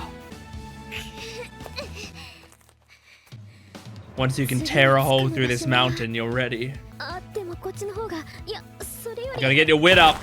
No! 6時間だ。 Okay. 計算通りです Well, it's not too bad, honestly. それまでには必ず3時間以内に Mm-hmm. I think you can do that half the time. 来たよさあ召し上がれ Aw, いただきます you're so sweet, たく Rice. さんあるからね食事の後は温泉に入って疲れを取ってください Nice, some good rest. That's good. Give her proper training, but also give her proper rest and food. こんなに疲れたの初めてかも But the bath would probably feel so good if you were that exhausted. 明日も頑張るさ Aww. A snake's gonna steal that brooch. Hell yeah. Hell yeah. Ooh, already got it down to 4 hours 50. So much rice. Think she's gonna get sick of rice one of these days. Well, they never get sick of carrots or bananas, so. Also, rice, I think, is one of the most common things in the world to, like, have for every meal, you know? 4 hours 13. She's getting there. What is that, a UFO? She's gonna get abducted by aliens and then the aliens are gonna train her. も目標タイム Who's this? Why is it just like a cute maid here? Oh, I guess it might be a maid of the Satano family? Oh no. You screwed up your time. It looks like the assassination classroom high school. Oh god. This happens, I feel like. You regress at some point. You regress at some point and then you get better again. Let's not jump to conclusions. So it's been several days. But, I mean, she's keeping it at that range. Yeah, the motivation's a big one.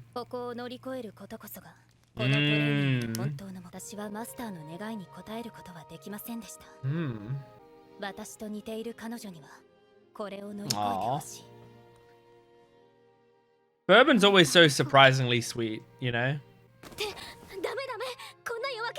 She's overcoming it. Yeah, look at the brooch. Whoa! Oh no, did she go to watch Daya's race? She died! Oh, she left a note. I'm going to get energized. She want to be inspired by Daya. And she's gonna run all the way there. 180 kilometers. She's gonna run 180 kilometers. My god.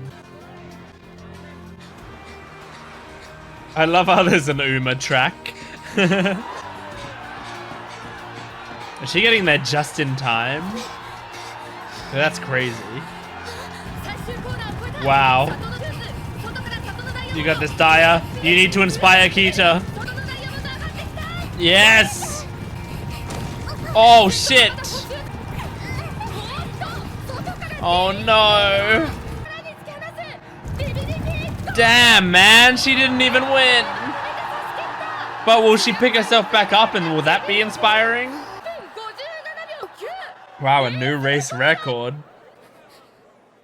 You can't be too upset about losing to a record, I feel like. Damn. Come on, how does she react to it? Did she stay focused? Kick him in the head.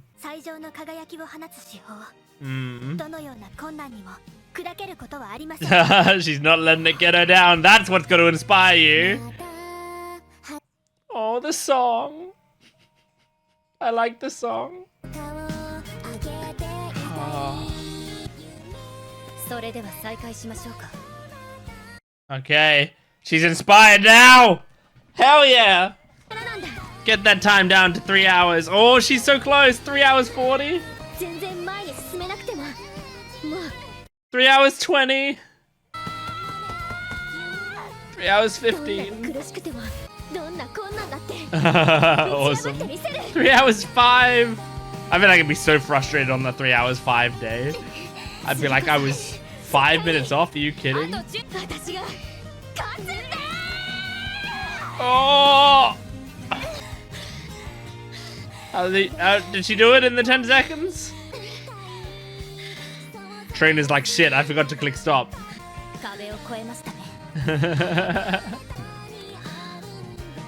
Whoa, 2:59:59. Wow. It's incredible. Oh, wow. That was so inspiring at the end. Amazing. Yay! Aww, she got the trophy. That's awesome. And okay, hang on. In that final shot, okay, this is really cool. The Rubik's Cube that has 2 sides completed, like as a metaphor. I mean, we talked about this before, right? It's really good, like the idea of, you know, you complete you complete 2 sides. But like, I feel like 2 sides of a Rubik's Cube is harder to do than the entire Rubik's Cube. Like, if I have my Rubik's Cube, I mean, maybe it's easy to do if you know the techniques. But like, no offense, Kita, but do you know how to do, like, do you know how to do just 2 sides of a Rubik's Cube? Or did she take off, the stickers and put them on? See, that genuinely, maybe she did that. Because, like, I can do a side, right? I mean, I can do the whole cube. But like, if I, from this point, am to try to do, like, then the red side or something, like, I don't know how I would go about doing that. Like, I could do a good portion of it, I suppose, but I would get to a point where I wouldn't. So I mean, yeah, that's kind of how much I know I could do right now.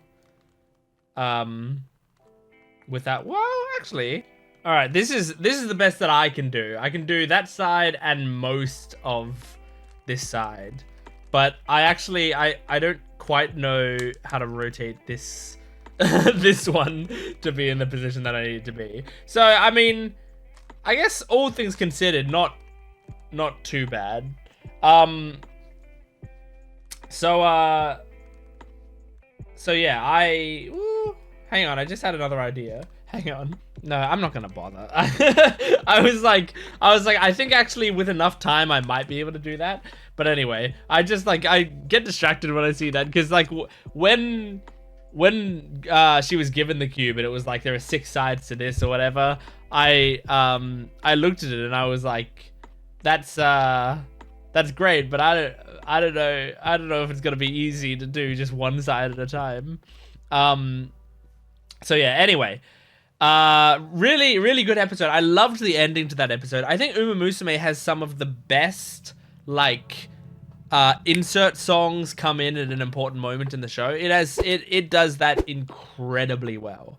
Like, it seems like a very simple thing to get right, but like, I don't know if there's much anime that like utilizes insert songs that often to that strong a degree. And I feel like it's such a great way to like to make me feel inspired. I mean, I got emotional at the end there watching her do that because the song was hitting so hard, you know. And it was great, and it's good seeing her inspired by Diamond. I liked what Diamond said about like, my name is Satano Diamond, diamonds don't break, so I'm not gonna fucking break. Like, I love that. That's really great. And yeah, it's just like, it's really cool. I like feeling this inspired. Kita, I think, is a fun protagonist to watch, you know? I feel like her story may not be as, like, from what I've seen so far, it may not end up being as, like, incredibly, you know, like, life-changing as the Suzuka story would have been, or the Teo story. I say the Suzuka story rather than the Special Week story, because the Suzuka thing is, like, that was the real, like, tragedy of the season that we were focused around. And,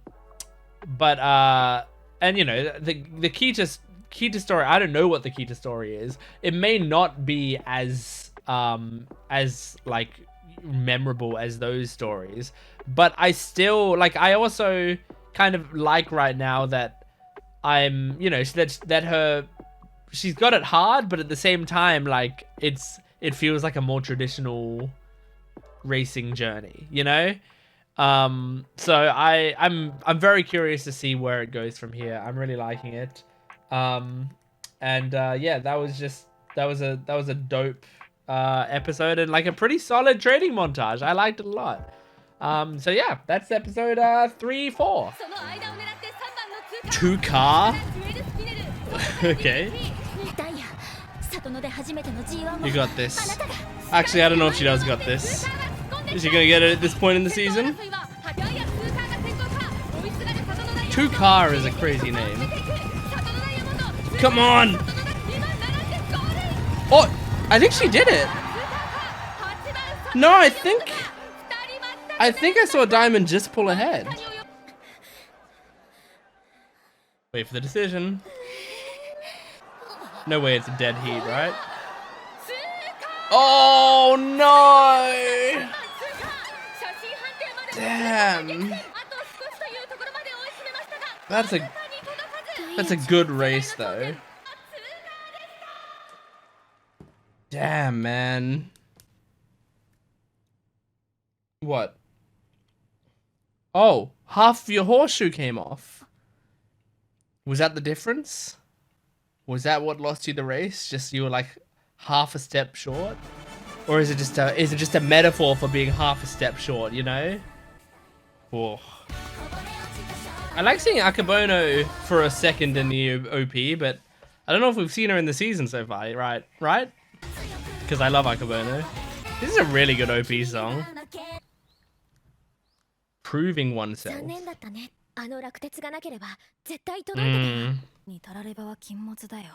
That's also true. There's Ogre Cap eating a lot in the background again. Aww. Yeah, you'll break through it.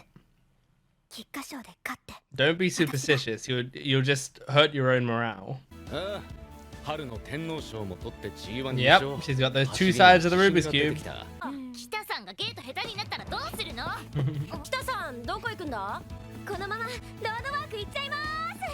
Okay. She's determined, it's great. As long as she doesn't overwork herself. Hey, shouldn't you be running in the Uma lane?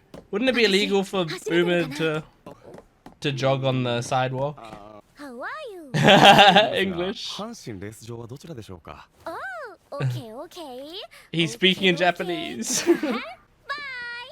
誠にありがとう。いよいよ国内 G1 戦線に戻ってきます。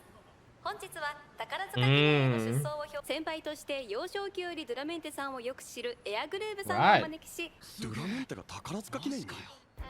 Well, that's good. I want to see more of her. でしたがこれを解消。I did think Duramente was pretty dope. 2着だ。2着だ。素晴らしくはない。I failed. 馬娘と走れたことは大変貴重な経験であり。No, everyone knows that's not what she meant. そのさんが次に選んだのが宝塚記念でした。どのような走りを見せたいですか？勝つ。Yeah, I was about to say I'm gonna win. それだけですか？勝つ。進化した走りで皆様が驚く走りを。I feel like people would respect Duramente's straightforward nature. I don't think Air Groove needs to be an HR employee for her. Kitasan Black が出走する予定です。共に G1 2勝となりますが、今の意気込みを。Not even on Duramente's radar. Yep. I don't give a shit about any of this. Damn. That's a pretty good quote. Groovy sis. That host could have riffed a bit more. She didn't have to go, cut the cameras! She could have gone like, well, isn't that crazy? Uma Musume is something else. I mean, it's rude, but I think she would get some fans from that.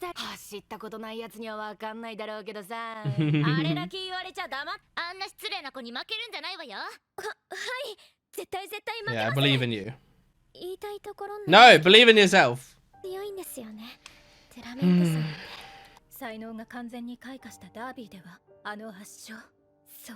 That's okay. You'll just be better.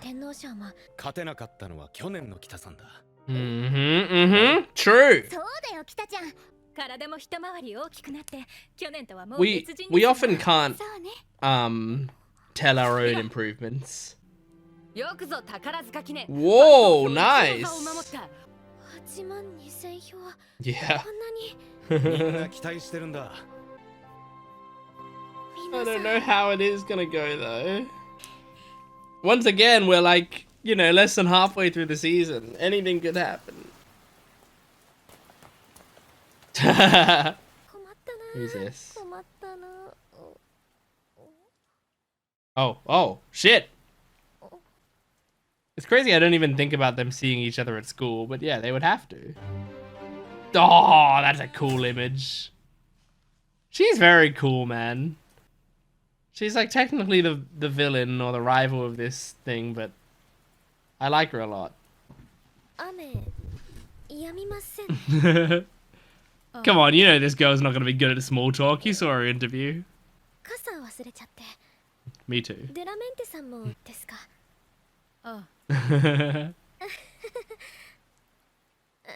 Race in the rain. First one to the umbrella store wins.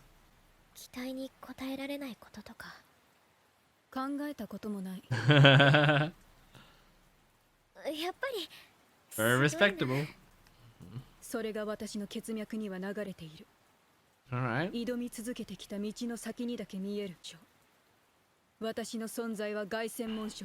Damn. It's set in stone. She's gonna get there one way or another.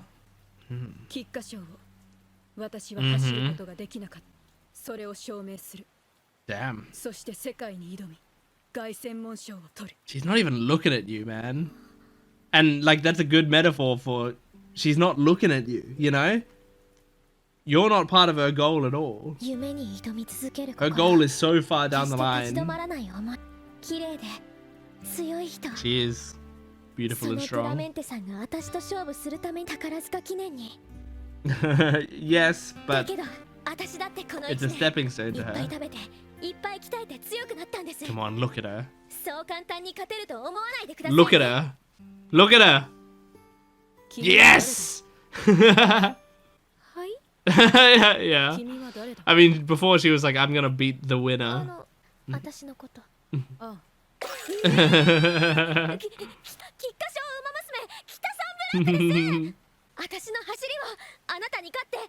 Oh, I want to see Kita beat her so badly, just to... I don't know, just to have her properly acknowledge her. I do like characters like Duramente who are like very blunt, but they're not purposefully mean. She's not being rude. She's just so focused on other shit. Good. Good, don't just put it all on Diamond shoulders. Oh man, I'm excited. I'm excited, I don't know how it's gonna go. I kinda don't think Kita's gonna win, but I'd love her to. Like, I could see her winning. But I also... the story could go either way. Okay, here we go. Good, good, good. Oh man.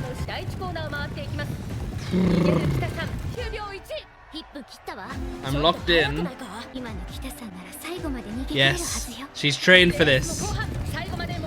She's trained very hard for this. Good, good. You got some experience now. Good. Okay. They're all gonna make their move. Here we go. It's scary having a front runner protagonist because, like, I don't know, just her being in the lead the whole time is unsettling. Okay, she's gonna make her move. Oh, here we go. Oh. Oh. I mean, she was, you know, out of commission for a while. Oh, come on, Kita! Oh no! Oh, I don't want to win like this! Oh! Okay, no, Jesus! Well, I didn't want to get it injured, but I don't want her to win either! No! Come on, Kita! No! Oh my god! Who? River Light. Did River Light win? That's crazy. Someone we've never heard of before. Damn, man. Ah, none of the three characters that we were invested in won. Duramente's taking it hard too. But she actually looks hurt. I don't know if that's just her spirit or... デュラメンテさん大丈夫 No, です yeah, か she looks hurt. 私の乾杯です Yeah. Neither of you are satisfied. 君が私をここまで走らせたんだ There's some 君をただ acknowledgement. の通過この宝塚で君と走れてよかった No one's paying attention to 私はもっ Riverlight. と強くなるそして次は圧倒してみせよう Um, 北さんブラック okay, yes, ma'am. もっともっと強くなります次 Well, は絶 I 対 like 負 this けません respect, からデュラメンテさん even though neither of them won. 負けないからねドゥラちゃん Dura-chan. ドゥラちゃん Aww. Oh, look at that expression. That's really cute. Aww. Adorable. I like hearing Riverlight, just this random character celebrating in the background.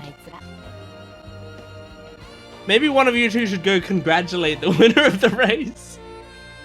Feels pretty disrespectful to Riverlight to be like, oh, you raced really well. No, you raced really well. That was it. Damn, yeah. That was a full episode. Very cute episode. I liked that a lot, man. I mean, there's just there are just scenes in these shows that really just feel great to see, you know? And like the thing is, when people were talking about this show, people talk a lot about season 2 of this show, and then a lot about Cinderella Grey and some of the movie stuff. And so like with season 3, you know, I really had no expectations coming into it, and I had like as I sit down for each episode, I like, you know, I don't actually have many expectations as I sit down. I'm not like, oh shit, this is gonna be an amazing episode. I'm just like, let's watch some Uma Musume. I sit down, I put it on, you know? And like, you know, and so that means when we do get halfway through an episode and the episode has clearly like set up for what the end of the episode's gonna be, I always feel that excitement building up throughout the episode, and then by halfway through I'm like, this show is so good, you know? Like, but by the time we hit the race, I'm always invested.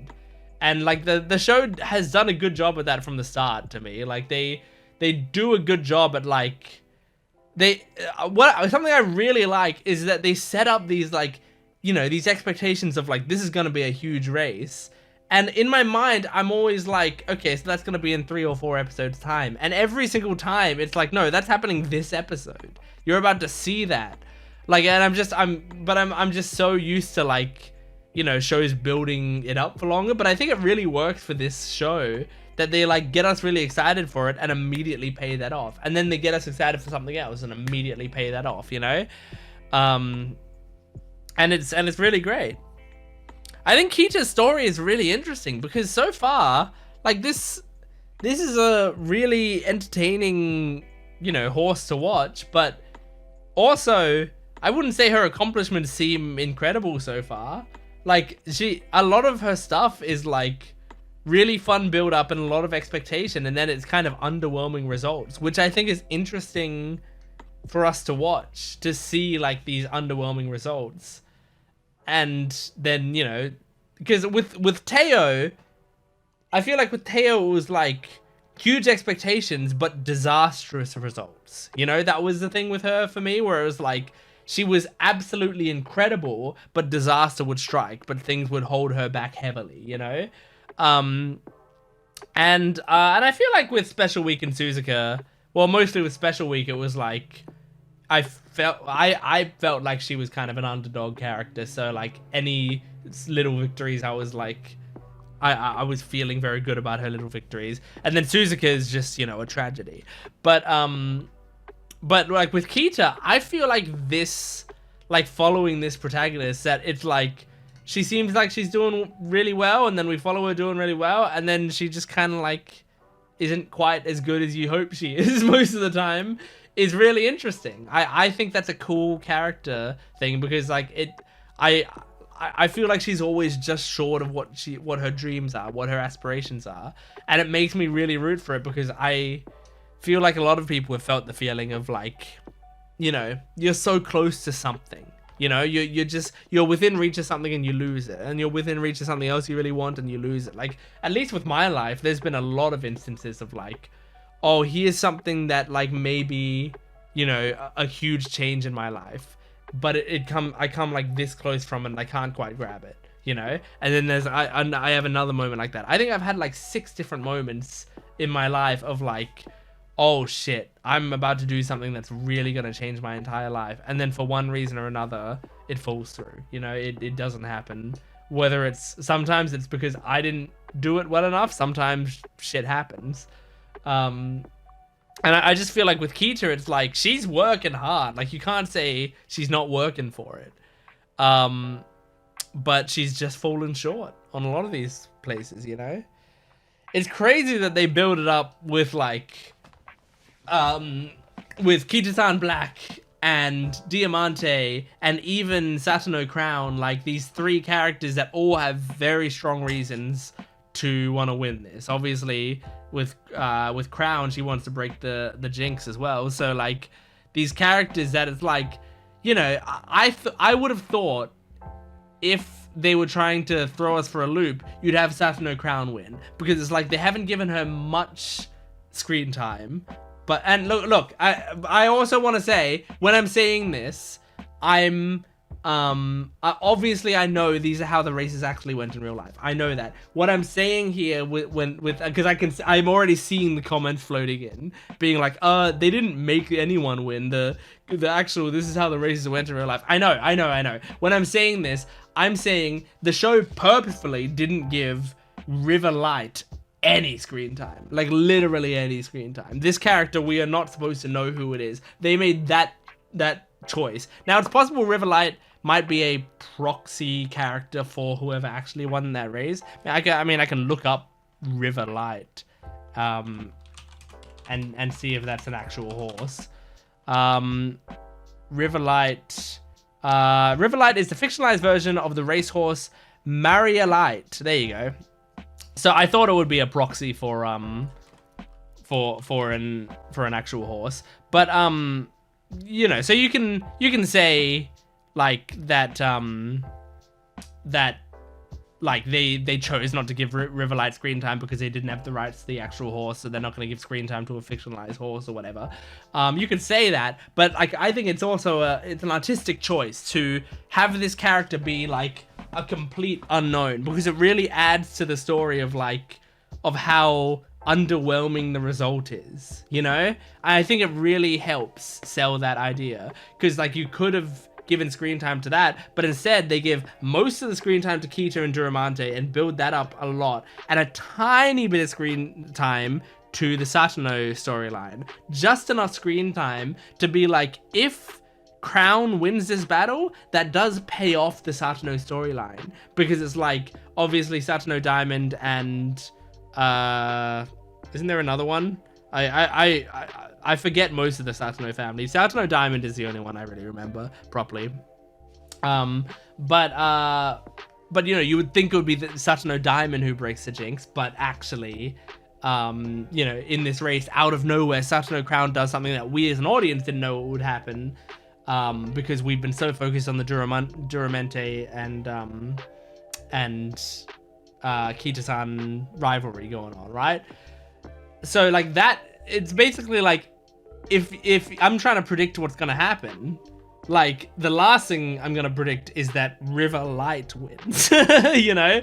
And it makes it so much more surprising coming out of nowhere that this random character wins. But I also like the way that the show treats it. That character literally goes into the background and she's just celebrating behind everything that's happening in the screen, because that doesn't matter. Her character and her journey and whatever is inconsequential to the story we're telling here. It does not matter. The only role that serves in this circumstance is to show that these two are both disappointed with their progress and they're both still not at the top of their game, but they've acknowledged each other.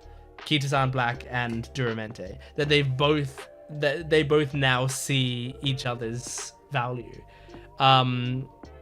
And so I like that as a storytelling method. I think this show does a lot of things that are surprisingly clever, you know, and I think it's one of those things that I feel like a lot of people could watch this show and think, well, it's not really doing anything special. You know, like I feel like a show like Haikyuu, which is like my favorite anime of all time, right? And it's the peak of sports anime. I also feel like Haikyuu, it's really obvious it's doing something special. You know what I mean? Like I feel like a lot of people will watch Haikyuu and be able to tell that it's something special. Whereas I feel like Uma Musume, like you might watch it and just be like, when you get rid of the, you know, wacky concept, like maybe some people might think, oh, it's just an average, you know, sports anime. It doesn't really do anything crazy or whatever.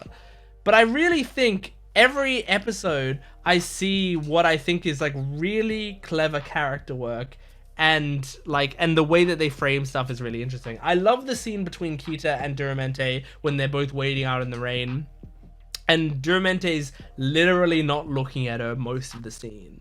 Like she's just staring straight ahead. Like it's a great way to illustrate this character. Like she's literally not paying attention to you. You like she sees you as a stepping stone. Like she's not looking down where she's walking, you know? Like it's not just like you're a stepping stone as in I'm gonna beat a great horse and beat a great horse and beat a great horse, so I'm looking. It's like you're not a ladder. A ladder, you have to look at the rungs that you're grabbing onto. A stepping stone's under you, you know? She's just moving through without even looking down at you. And I and so I like that scene where, like, you know, by the end of the scene, she's finally looking over at Kita and asking who she is. And then when they actually race, that's when she sees her, you know? She looks at her in the rain, at the end of the rain scene. She sees her during the race. So I think it's very cool. But yeah. I do hope Sasano Diamond, is able to cure their jinx, you know? Because it does suck. I feel like it's also one of those things where, like, I appreciate that Diamond isn't giving any credence to the jinx, you know? Like, a lot of people being like, you know, your horseshoe broke or whatever. See, it's not working because the world's against you or whatever. But she's like, I'm not even fucking thinking about that. I'm just thinking about how I'm gonna win. And I think that's the way to do it, you know, especially if you're gonna be the one to break the jinx. You have to be someone who believes that the jinx doesn't exist, because sports is about mentality. That's like not all about mentality, but a huge part of it is mentality.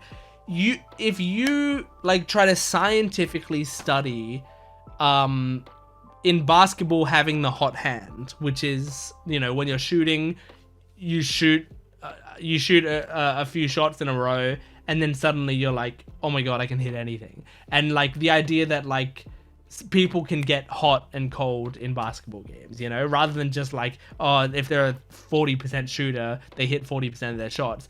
It's more like, if you're a 40% shooter, sometimes you're shooting 20%, sometimes you're shooting 80, you know, like you will go on streaks. Now, like scientifically, if you study it, I'm pretty sure a lot of the time when we've studied it, it's been like the hot hand doesn't really exist. It's not really a thing.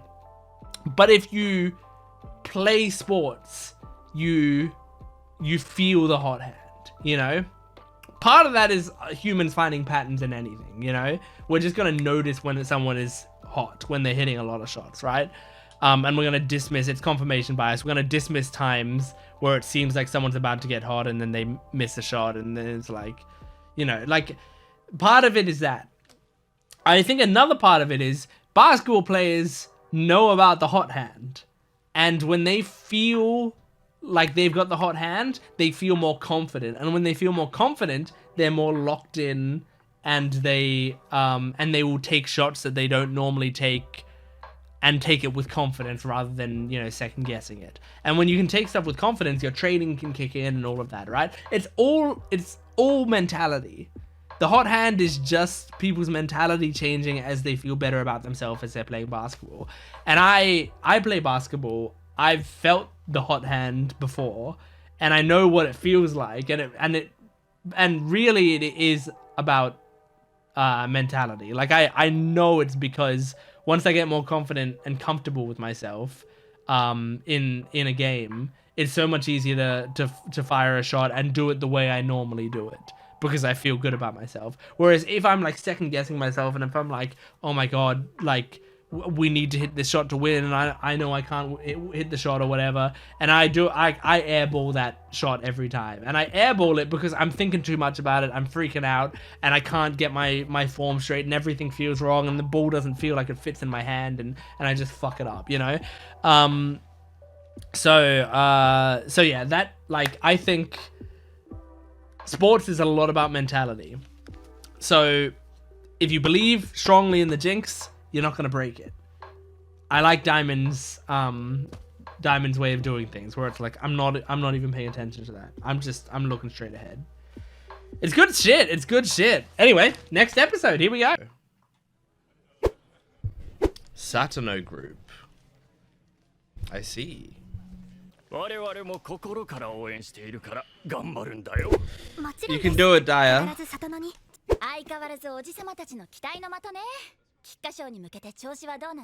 She's gonna win. Yeah. Hey, maybe don't talk about it so loud with them standing nearby. Come on, go over there and kick them. I know you will break their ribs if you do. That's true. That's true. You've calmed me down. Oh, this episode's just called Diamond. Is this where we break the jinx? Come on. Yeah. Don't overthink it. You had the right idea. Just think of the jinx as another opponent you have to beat. You just have to outrun the jinx. If you're fast enough, it can't hold you back. Yeah! That's what I'm saying! Uh-oh, horoscopes. Haha, that's my sister's. That's my sister's horoscope. Oh my god! No, you need to beat the jinx. I love how my voice went deeper there for a second. Yeah! She's facing the jinx head on. Oh, alright, I thought that makes sense. 11th place isn't last. Oh, townhouse is so cute. Oh, avoid heading east? Okay, go east. She's going east. She's taking it on. She's going east. I like this plan. Confront all the bad luck, and you'll be fine. Immediately. That's really funny. You got it. Yeah. Oh, that was it? Just one step east? Oh,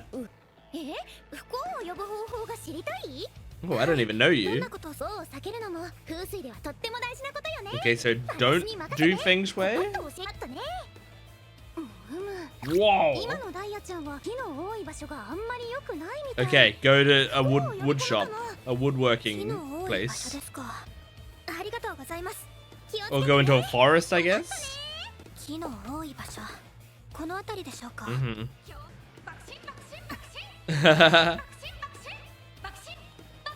Interesting, them translating Bakshin. Bakshin? Bakshin? Shit! Oh my god! Right into her boobs. I like this music, so intense for just doing a bunch of ridiculous stuff.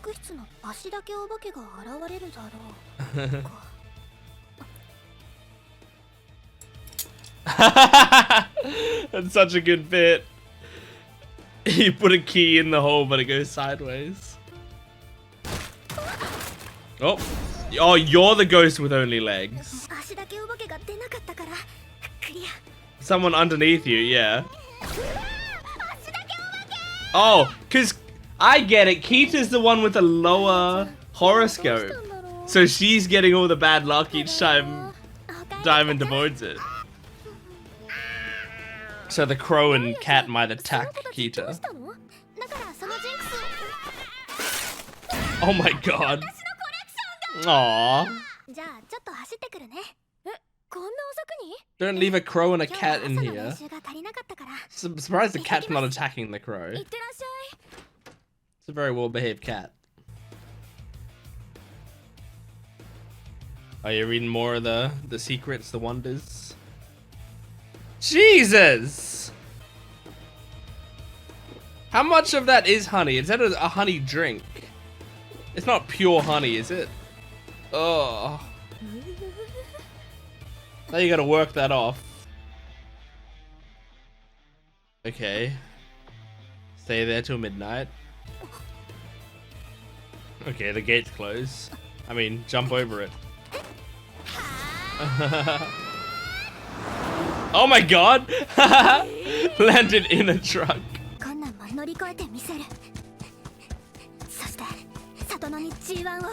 Come on, I believe in you.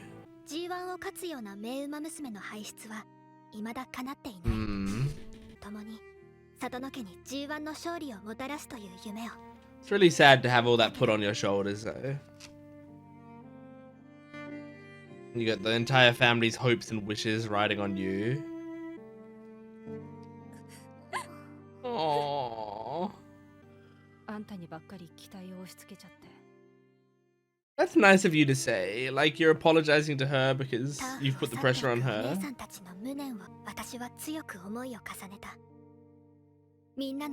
Damn. See their chances fade away. That's so sad that they like just lose hope in themselves before their career starts because of superstition. You need to do it for all those other girls in the Satano family so that they can fucking debut and race.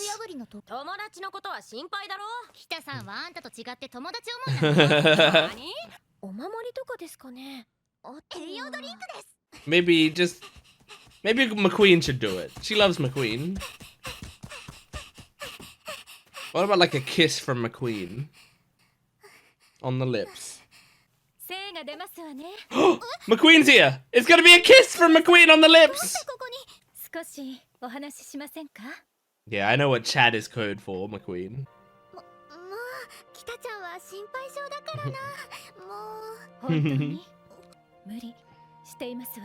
Aww. I still don't think it is real. But I mean, you know, we're in a magical universe. It could be real. Exactly. Yeah. You only believe in that jinx that applies to you. Yeah, lots of people probably had shoe trouble or whatever. Absolutely, the McQueen family. I get reminded a lot of the McQueen family while watching the Satano family.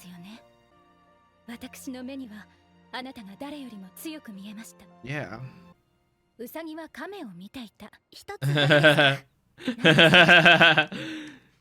Keep focused. Yes! Show her. And after I do, we're gonna kiss.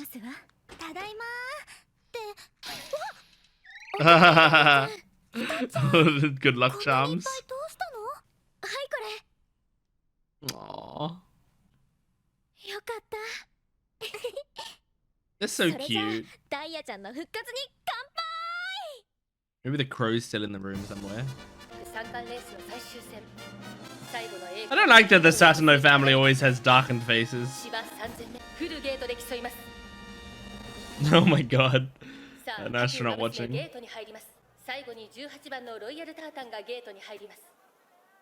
It's so funny the way they walk into the gates like actual horses.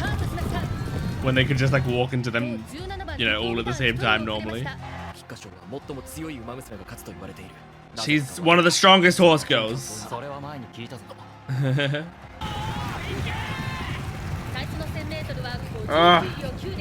Daya!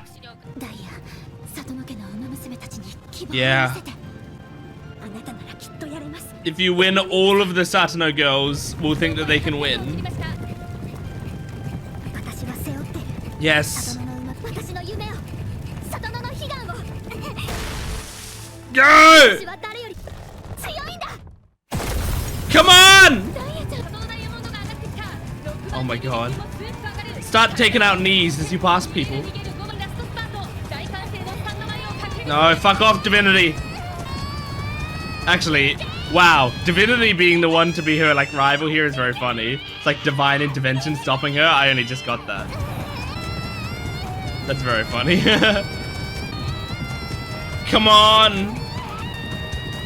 Yes! Stay in front. Don't have anything break. Don't get injured. Aww. It's a huge moment for all of them. Come on. Go! Yes! She did it. Aww. That's so great.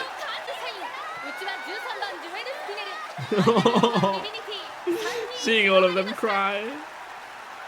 It's making me cry. 2.5 lengths. Pretty great. Aww.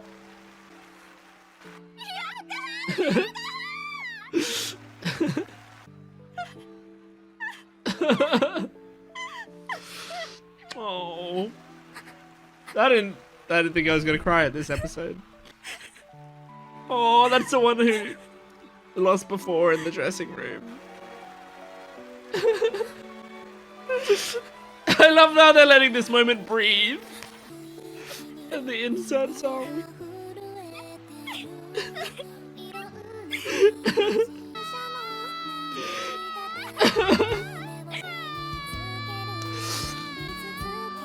Oh.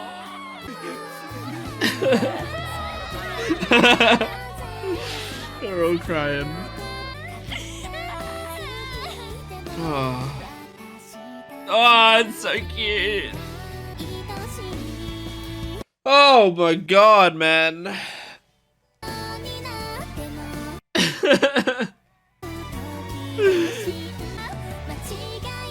Because now those two girls can feel like they're gonna be able to debut, you know? And they have hope.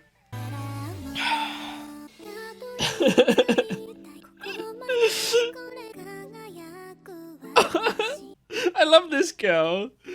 She's got such a great design. I like the kid comforting her. Oh.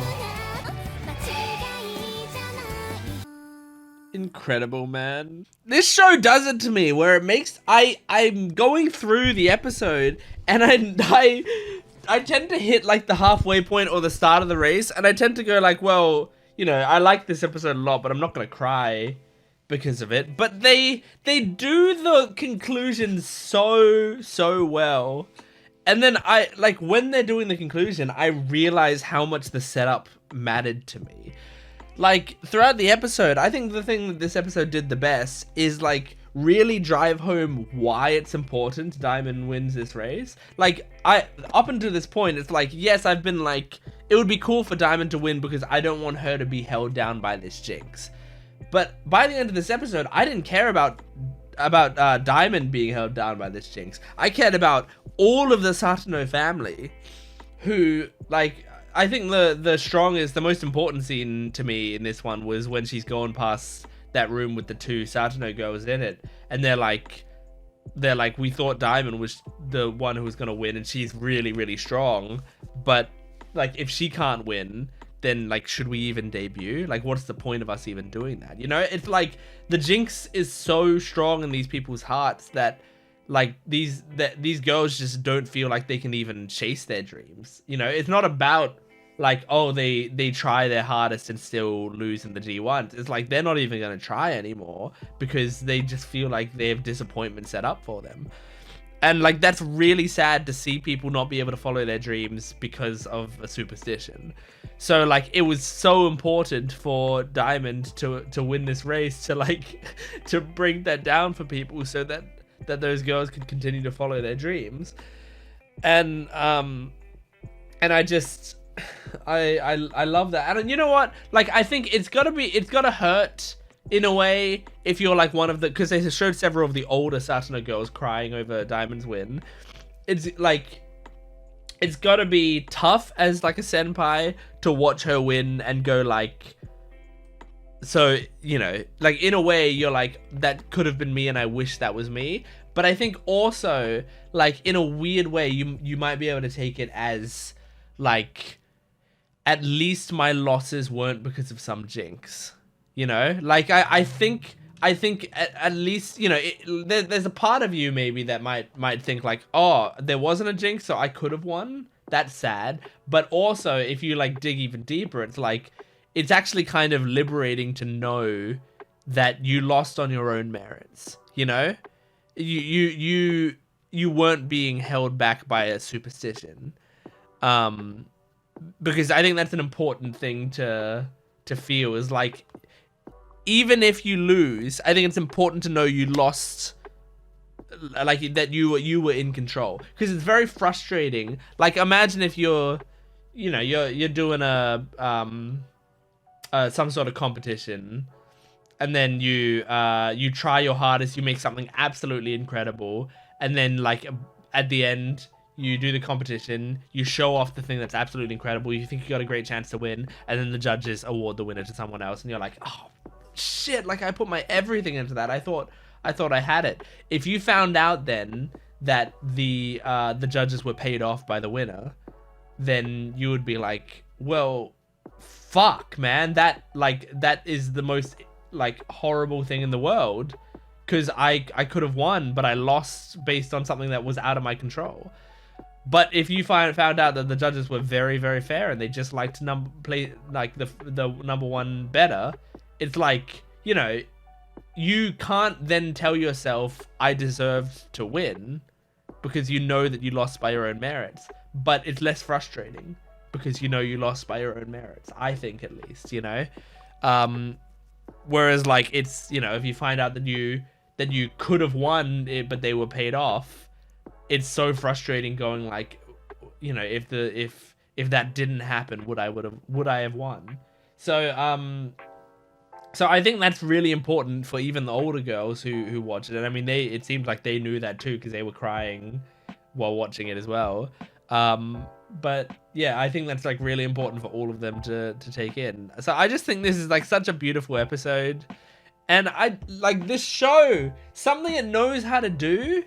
Like it knows how to do these emotional moments well, where they let the emotional moments breathe for the perfect amount of time. Like it really, when she won, there was a lot of things that they could have done, and the first thing that they did was just had her standing there breathing, and then like instead of like going, yeah, you know, she just like slowly starts to cry, and that crying like builds up more and more until she's like bawling.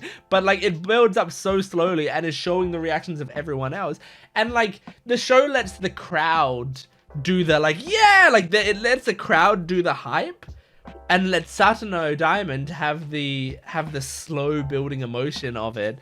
And the insert song doesn't come in until like quite deep into the cry, which I think is a great choice as well. Like let us feel it first, and then let the one, like basically the insert song started as soon as my tears started coming out. It's like my tears triggered the song, which I think is really well done. Because it's like they're waiting for me to cry, and then they're twisting the knife. They're like, yeah, let's get more tears out of you. But I'm so impressed with this freaking show, dude. Like it's such an incredible show. And you know, I mean, I've said this several times, and I don't want to keep dwelling on it, but like people have, and especially since this, when it goes on my channel, might be in one big video, so you might have heard me say this like a lot. For me, I'm recording each episode a week apart, so I barely remember what I said. But I know I've talked about like that I had no expectations going into season 3, and that I feel like people don't talk about season 3, at least not in the comments that I've seen. But like just knowing that this show still has moments like this that are really, really special to me is amazing. This is one of my favorite episodes of the season, I think. It was great. Anyway, that was season 3, episode 6. Thanks for watching. Make sure to support the video if you can, liking, commenting, and subscribing. And go to my Patreon account for full-length early access and exclusive videos. I probably shouldn't be doing this advertising thing because you were just moving on to the next episode in your video. So move on to the next episode. Ike!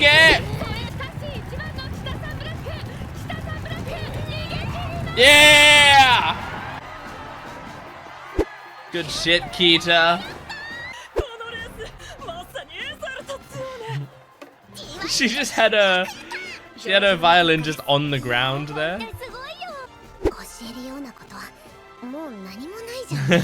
Back to the background, nature. Aww.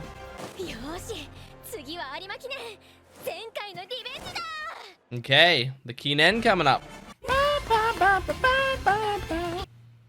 Ao Arima Kinen, that was hard to read. And Shabao Grand.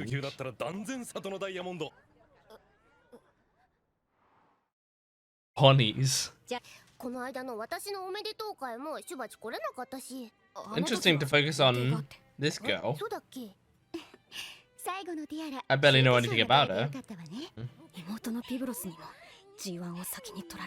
Aw, you're the failure of the family so far.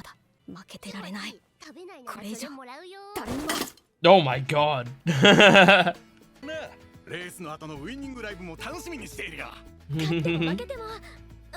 No, you're gonna win.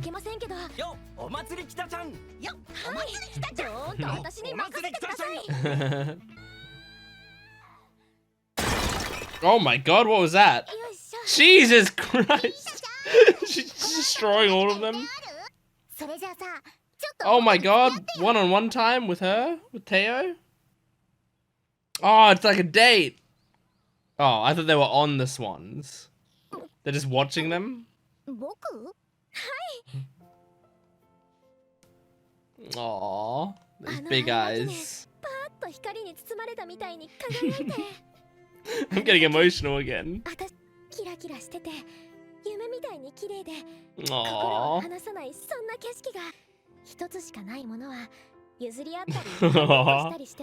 It's really cute.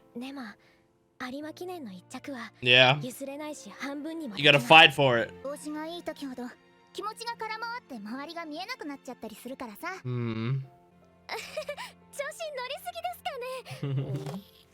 Good aspirations. Oh, that's great. I'm glad you won.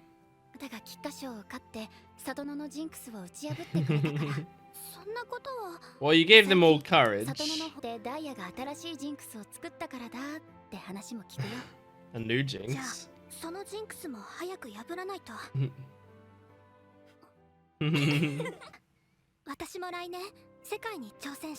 Cool. That'd be cool.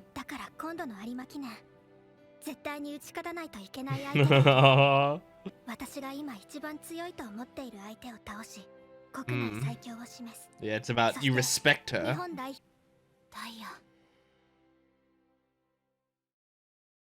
Okay, that's a cool image. I don't really like that horse very much. The sounds of nature or whatever her name is. What's her name?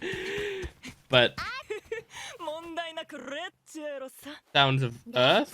What's her name? Anyway. But I liked that image.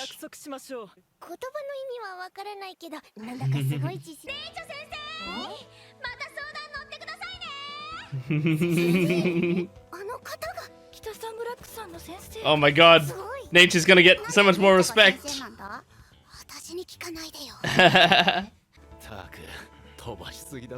Aww. She's excited. Don't hurt yourself. I already dealt with too much of that in the Teo season, please. Aww. だ起きてる？ The eye masks that have like eyes on them 起きてるよ。 are nightmares. I hate them. そうだっけ。 Cuddle up to your Kita doll. できないね。強いなって思ってたよ。ダイヤちゃん。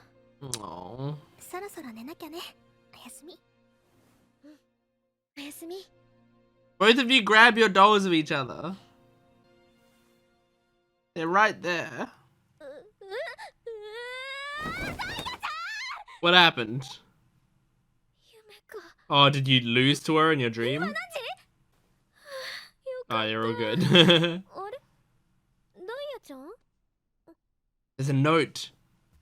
I'm going on ahead. Oh. そっか。勝負はもう始まってるってことだね。 Who can prep better? よーし。出てきたよ。 Man, on a really cold day like this, some of the people who are in like costumes that show a lot of skin would be freezing. 最注目はなんとい クラシック級最強との呼び声も高い Like Daya's pretty covered up. Kita has more exposed parts of like her arm, her cleavage that's under her skirt. So it'd be freezing. But like she's completely covered up. Look at that.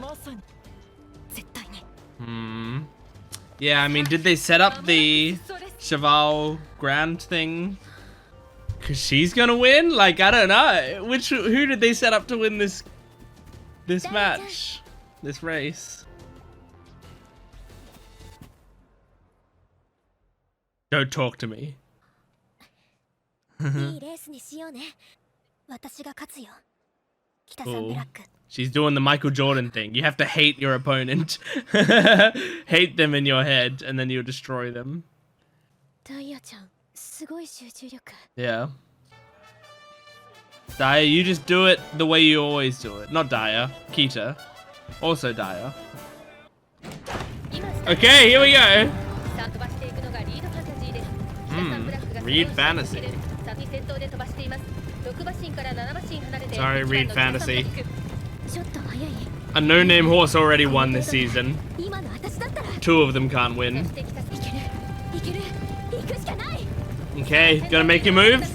かわしにかかったか。だが悪くない。 Yeah, so far. Oh, I'm nervous. Okay, she's pulling ahead. Oh, shit. Oh, make your move! Oh my god! Daya! Oh no! Oh. Oh my god, I don't know what's gonna happen.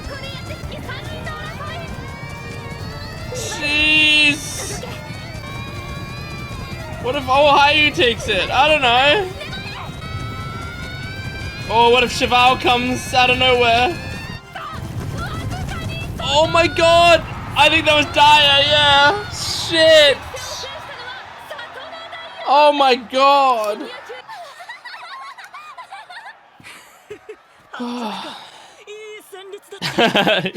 Weirdo. Oh, I'm sorry, Cheval, you weren't even in it. Although, girls, that was a great race. Like, that's something to be proud of for both of you. Aww. If you're gonna lose to someone, it's probably good that it's her. Yeah. Mm-hmm. They both think of themselves as chasing each other, which is very nice. Oh, we're gonna see the winning concert? Another time. Focus. Oh. Mm-hmm. Still chasing her. Oh, good job. Oh, cool transition to the ED. Great episode. Great episode. Yeah, I don't know. I didn't know what to like what to expect from the race. This show is really, really good at I never have any idea what to expect from these races. Like I have predictions going into it, but so often my predictions are just like so incredibly wrong. So like I have no idea a lot of the time, you know? Excuse me.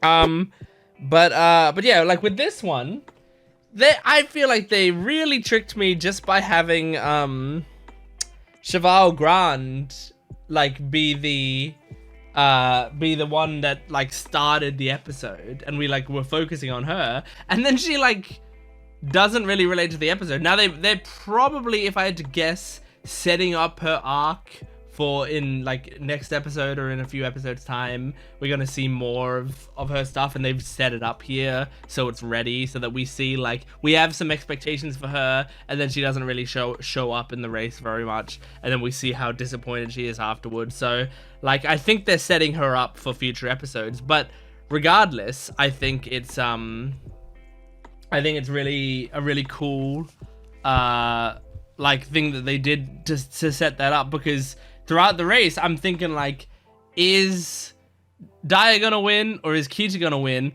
or is all Hayu gonna win? Because like, you know, even though we haven't had any focus on her, like in a previous episode now, we had like a random horse we've never heard of win the race over our top horses, right? So like anything could happen.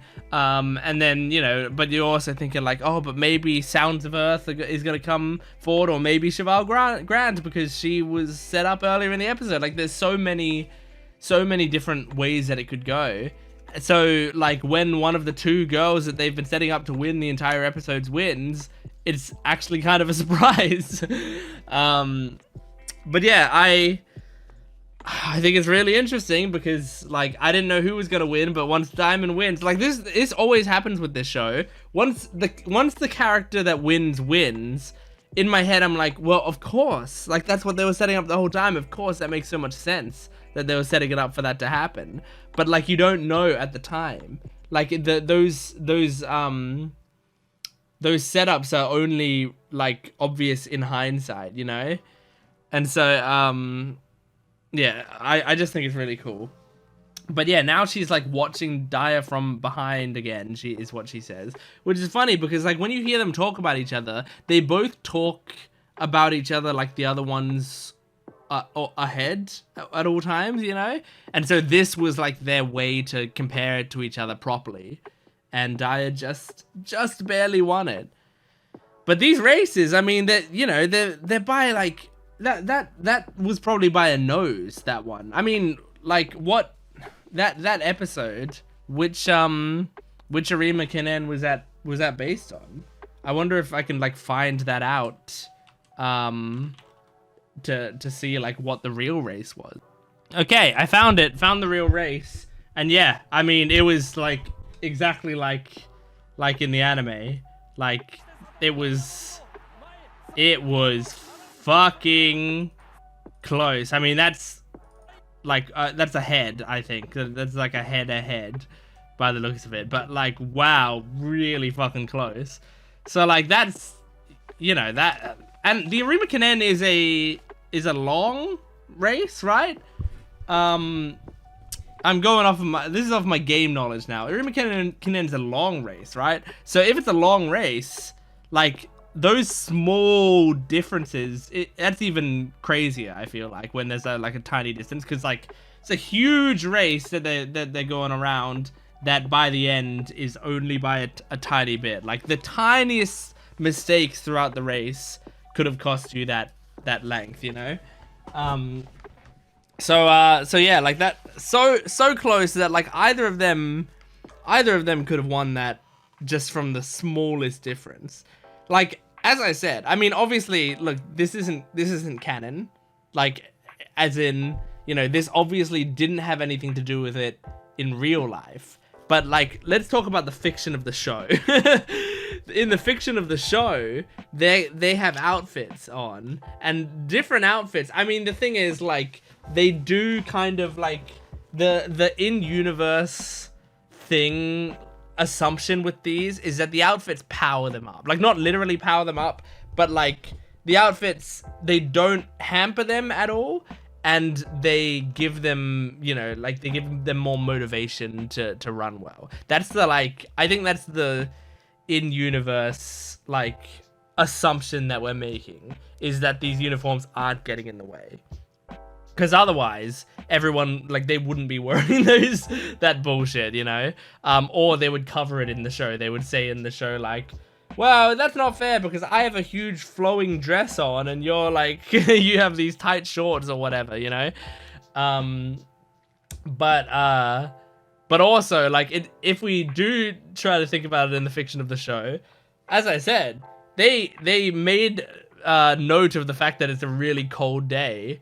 And Kita is exposed, like, here, here, here, and, like, down on her thighs and stuff. And Diamond is just covered up the whole way, you know? So, like, Diamond was probably nice and warm. And you know, I'm sure if you've played sports on a cold day, like, you know, it can be fucking tough to move around on a day like that. And it might freeze you up just a little bit.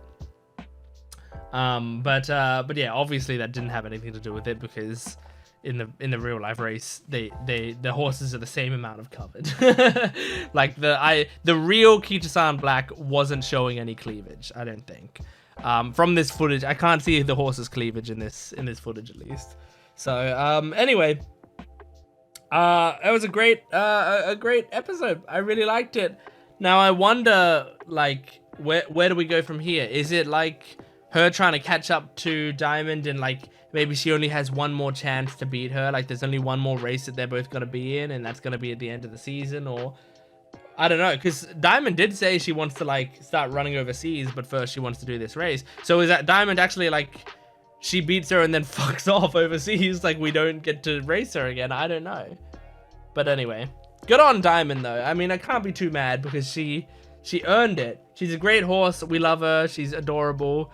And, you know, she had to break the fucking Satano curse, the Satano jinx, and then also, now that she's broken it, is still fighting it out, and is still winning huge races, so it's great. Anyway, that's Uma Musume Season 3, Episode 7. Thank you for joining me. Make sure to support the video. I've just forgot I don't have to do this stuff because it's going to be in a big video. So let's move on to the next one. Maybe if you stop screaming, you'd have more breath.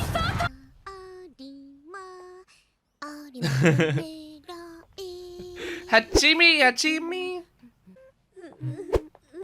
Aww. Not even screaming into the log, just crying on top of it. Come on, Sensei, get in there. G1, 3 wins. 0 wins.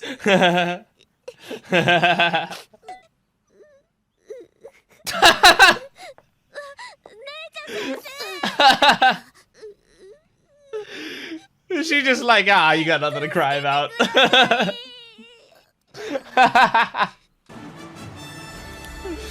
Oh, that's funny. Makanai.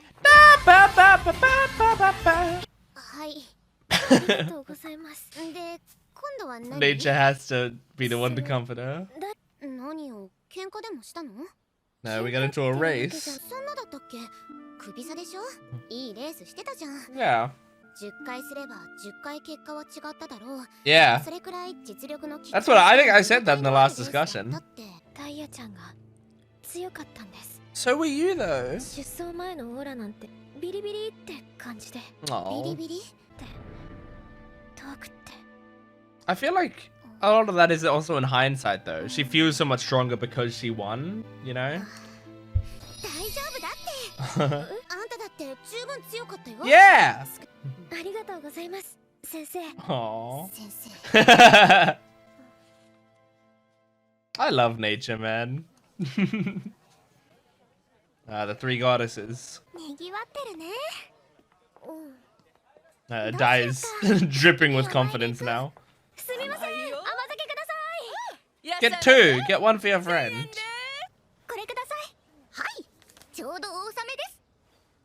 You don't need any more luck. Well, It's gonna be a useless charm if you both have it. 今年それを見て私も世界に出て Yep. みたいなって思った She wants to go overseas and race. それですごく意味があることだと思うの。里のグループの一員として Yeah. 成果を残したい。 You already got rid of the jinx that no one thought you could get rid of, so. あの舞台にキタちゃんもいてほしいな。 Oh, she loves you so much. 日本Man. ドゥラちゃんに似てるんだ。 Yeah. Which is why it's probably very tough for you. Oh. A batting cage? Oh, cool. You're doing the pitching. 焦っちゃダメよ。姉さんか。 I'd love to see an Uma Musume baseball season. 交代。 Oh my god. Yeah, well. よし。 They should ban Uma Musume from these cages. 似てるわよ。勝ちきれないとことか。なんだ。 Yes! I'm waiting for more content with 怪我 her. の具合どうかなって。 Akabono's in the background. 世界を制してみせる。 Insane thing to say. こんなことで。すごくまっすぐだから。 Yeah. You're talking about conquering the world. I don't think I've ever heard LeBron James say that. そうだよね。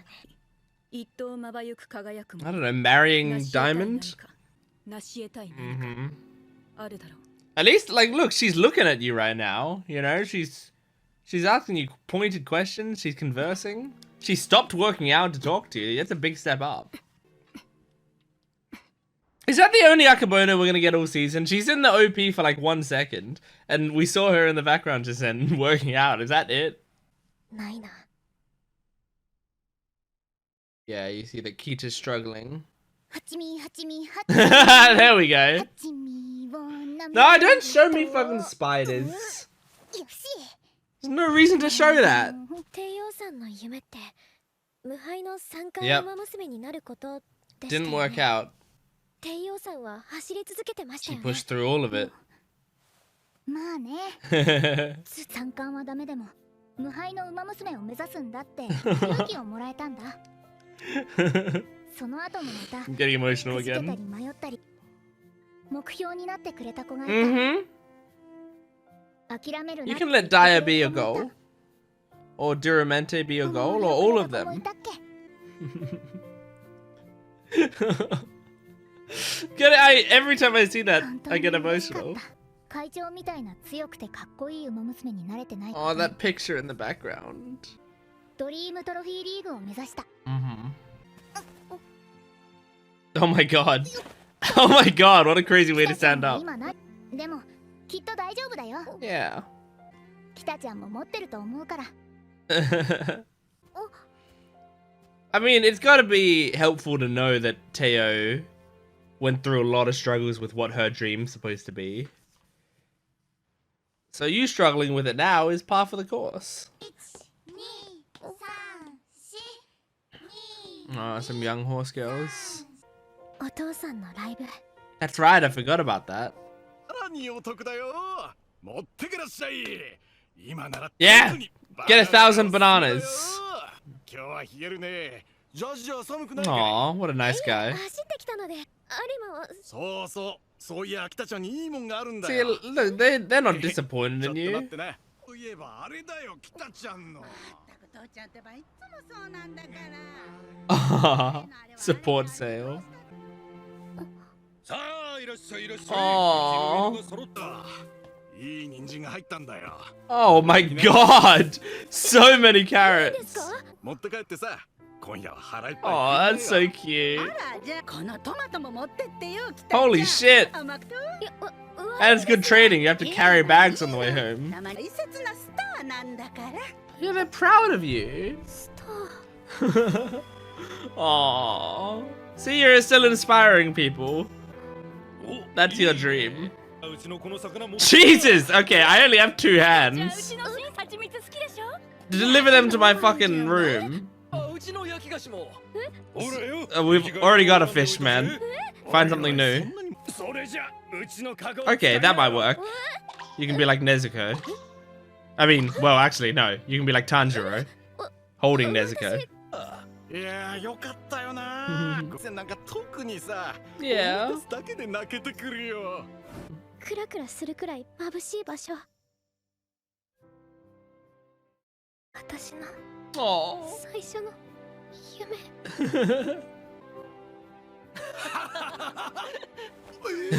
You made this girl cry. 皆さんありがとうございます。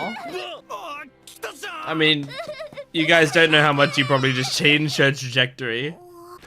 ただいま。キタちゃんおかえりなさい。 Look at all this food I have. お荷物。行ってきます。 Oh, she's in such a better mood. さっぱりさっぱり。さっぱりさっぱり。 Mayano! I got a glimpse of my top girl. My top gun. 頑張れキタちゃん。 Don't yell, it's late at 私 night. は天才でもなくって。だから Man, 夢を諦めた。 saying you're not gifted when you've won 3 G1 races. でもやっぱり諦めたくない。 Yeah. Hell yeah, Kita. あの光。 Hell yeah. Okay, this might be a bit of a shorter discussion because I feel like this, like a lot of the stuff that is happening this episode, and I think very intentionally so, is mirroring a lot of the stuff that happened in season 2, which was like season 2. I feel like a lot of season 2 was about like finding what is your dream, because like Teo had a very clear dream, and then and then like she, you know, wasn't able to achieve her first stage of the dream, so she changed it, and then she wasn't able to achieve it, so she changed it, and she wasn't able to achieve it, and it's like, so at that point it's like, well, what am I even running for at this point? What am I doing here? And so season 3 is doing that kind of as well, but like with Kita, I feel like she doesn't even have as strong an original goal. You know, Teo had like a very clear original goal. Just because of certain circumstances, she couldn't reach them. But Kita, I feel like, had, you know, more vague goals in mind. And because of that, she doesn't even know if she's, like, heading in the right direction. And she has such lofty expectations for herself as well. Like, she said in this episode that she's not gifted. Like, even after, like, this was post her having some character arc and some change, she even still called herself not gifted. And like, and I feel like she is very gifted.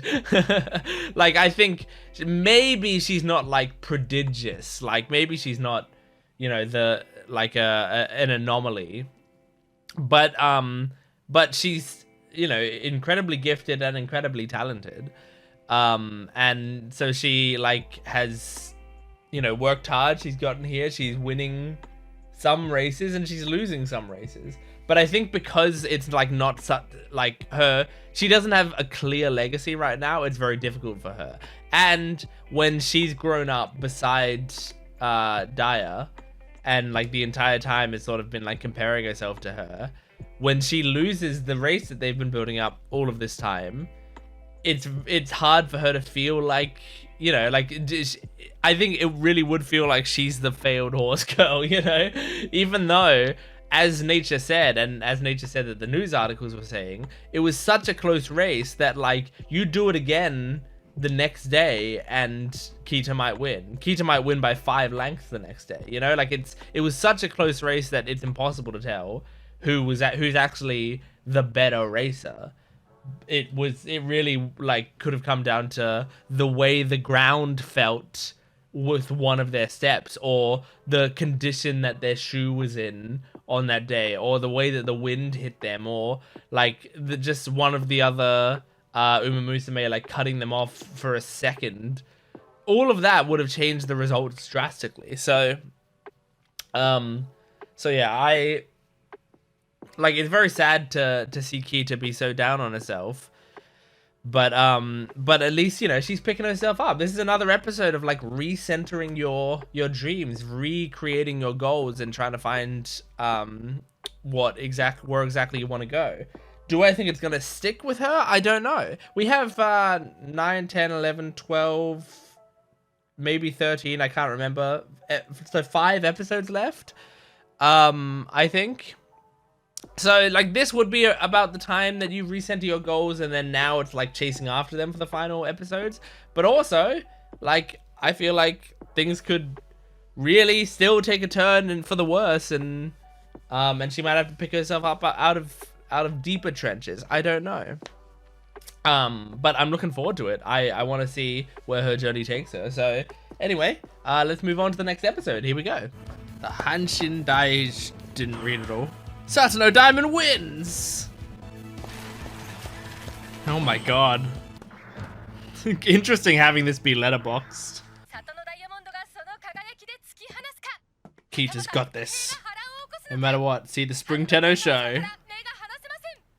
Okay. Okay. You're gonna wake her up for that? Where are they going? Makanai. Pushed by the approaching heat. Oh my god, that's a lot of snacks. For 2 girls? I guess 2 growing Uma Musume. Oh, you don't even have a plan? You just said, let's go somewhere.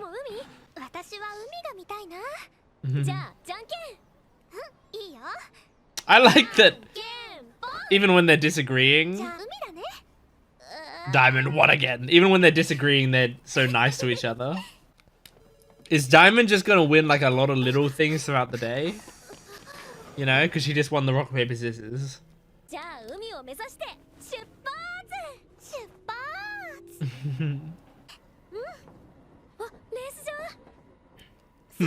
Coco. Aww, the cute little date. These 2 love each other so much. Dai's gonna win again.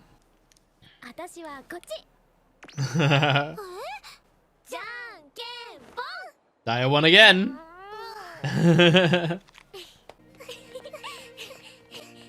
Man, look at these 2. And I think Dai is glad that, like, Kita's back to her upbeat self. She won again. Look at how nice this is. Now they snack together. They feed each other. They better share a strand of spaghetti. Umatate.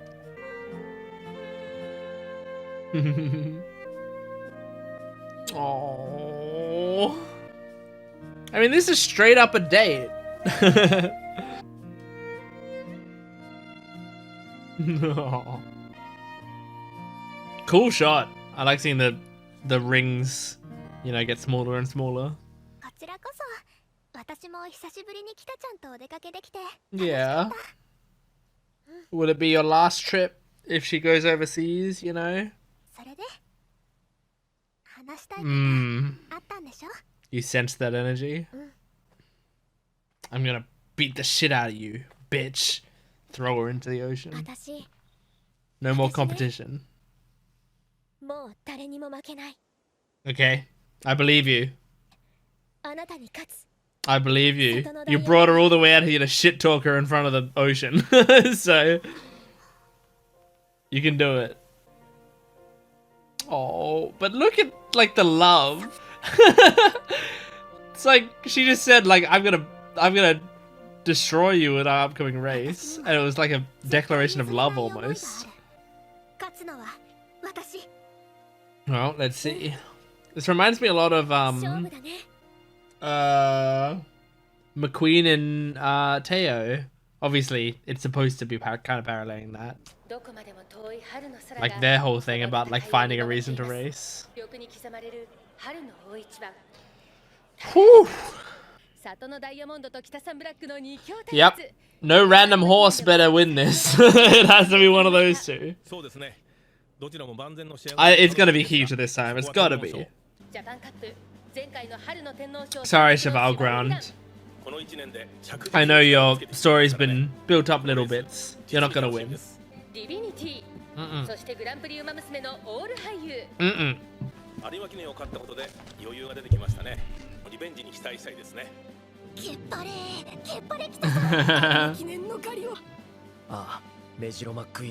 There's what I was saying.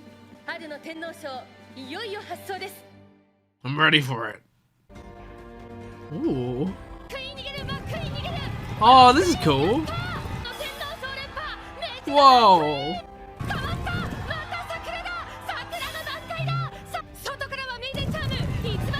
This is really cool.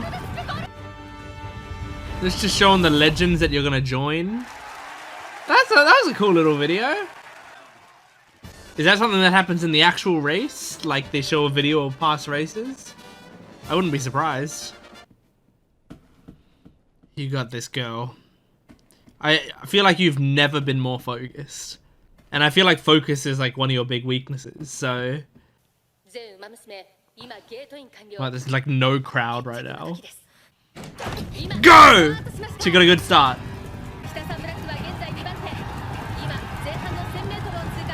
Okay. That's good.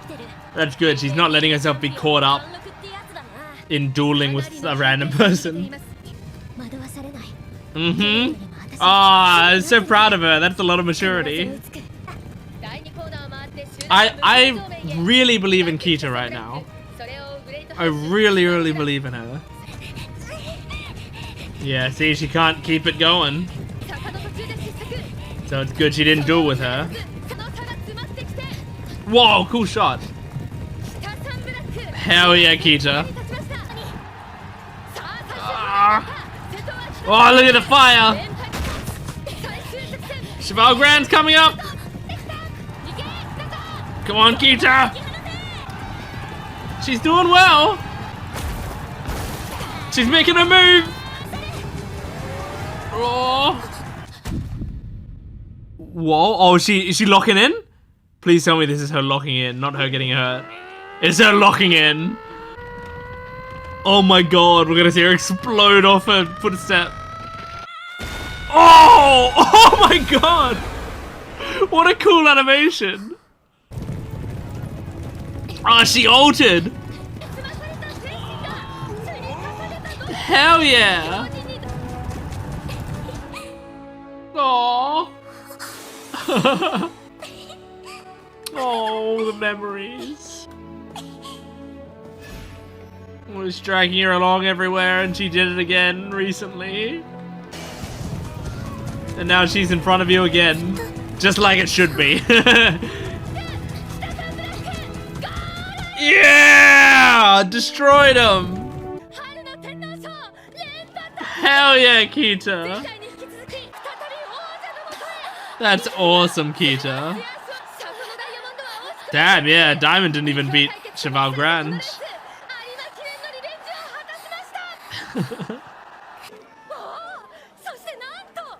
Record? It wasn't a record? Holy shit! Wow! Well, that's fucking impressive.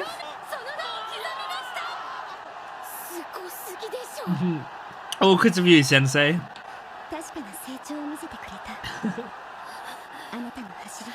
Oh, poor Cheval Grand. Like, she's just being sidelined so much.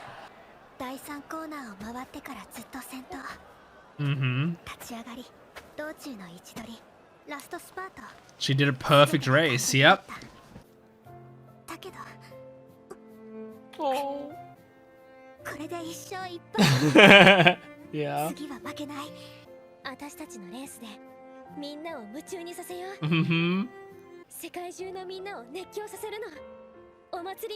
Aww. They love each other so much. Kiss! People would be cheering louder if the two of you kissed. Just saying.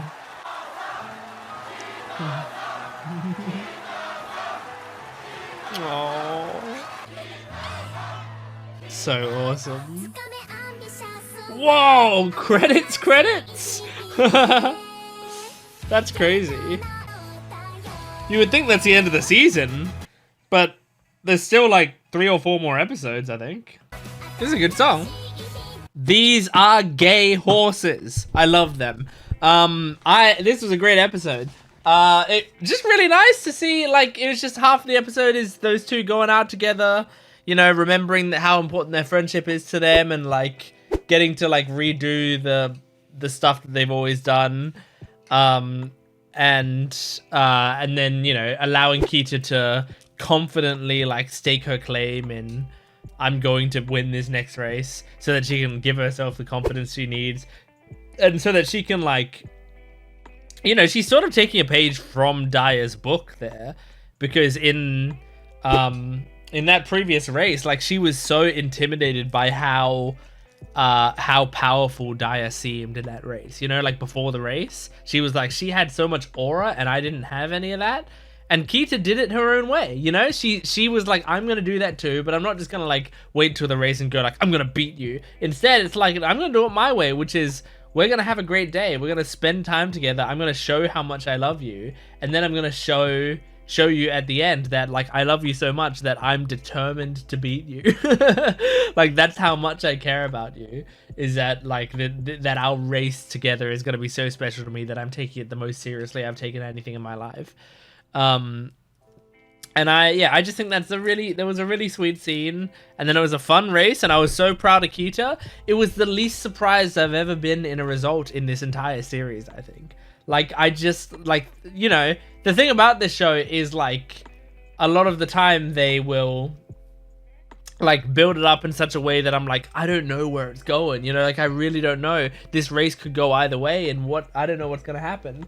But, like, I feel like this one was the most confident I've been in Uma Musume, at least for a long time. I was just, like, from the start of the race, I was like, Kita's winning. Like, I just know it. I just know it in my heart. And I knew it so much because I just trusted her. And she knew it. She knew that would happen. Also, from a story perspective, I think it makes sense, like, that it happens now. You know, as opposed to, like, you know, before we had Diamond win once, and for this story to have Kita as the main character, I feel like Kita had to have won one of those races at some point. And then also the fact that, like, when they were on their date, like, Diamond was winning all the rock paper scissors stuff. Like, I feel like that's just that's like a classic, like, them reminding us that Diamond always wins this sort of stuff between those two. So it's a good reminder of that, so that we later in the episode, when Kita wins, it feels even better, you know. But yeah, this is so great. I remember at the start of the season, I was like surprised, because we'd started the season and, like, I knew that Kita was the main character, but then I was like, whoa, it's not about Kita and Daya? Like, it seemed to be about Kita and Duramante or whatever, right? And I was like, that was very surprising. I was like, why? Whoa, that's cool. I mean, cool and interesting, but, like, I expected it to be about Kita and Daya, because those two have been connected at the hip their entire lives. And so, you know, and for a while, like, Duramante or whatever was the main rival of this, and then other characters were the rival. But now we were finally at the part of the season where Daya was the main rival for many episodes, and they were, like, leaning into that relationship a lot. And then this felt like the conclusion to that, almost. Like, I feel like, well, obviously we're not concluded Kita's story. There's still many more episodes to go. But I feel like this is, like, the peak of the Daya stuff. So, like, now what is it gonna be, you know? Unless it really is building up for, like, one final Kita and Daya race. But I don't know. I don't think that would be as interesting. I know it's, like they're 1-1. So, like, one final race would make sense to, like, prove who's the strongest. Right? But, like, they'd have to do a really good job at building it up again, I think. Because, like, now we've been built up for 2 whole races. And I don't know, like, you'd have to do something special, I feel like, to build up a 3rd one. But maybe there's something cooler and better on the horizon. So let's find out. Let's do it. Let's move on to the next episode. Here we go. Special week. Oh my god, the water.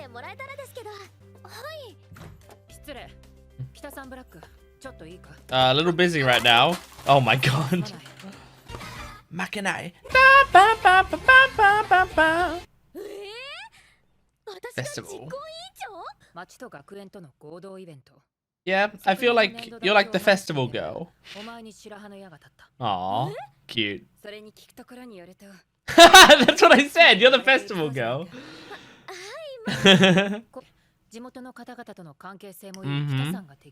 Makes sense. Jason Academy Regional Joint Event. Shooting down carrots. They put their face in Amazon's face. Oh, look at Haru.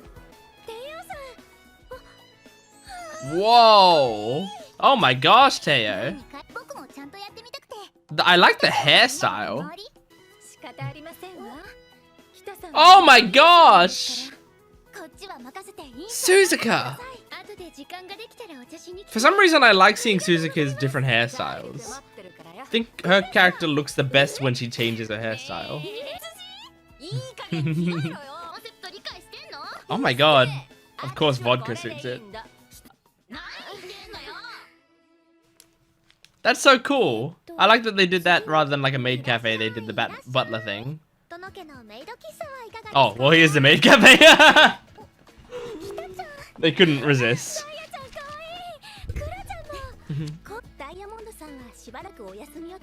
That's probably smart.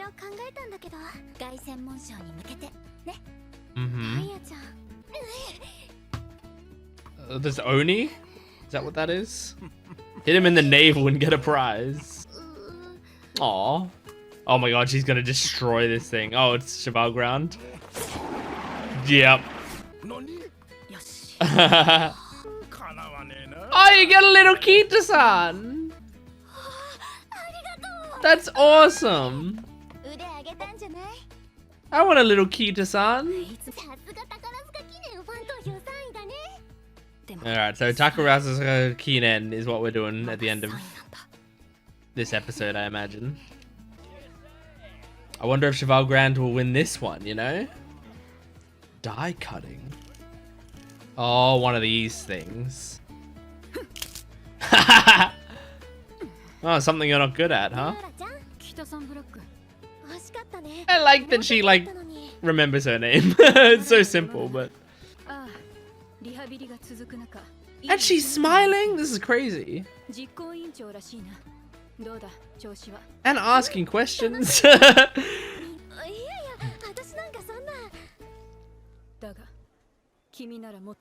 Yeah, she can.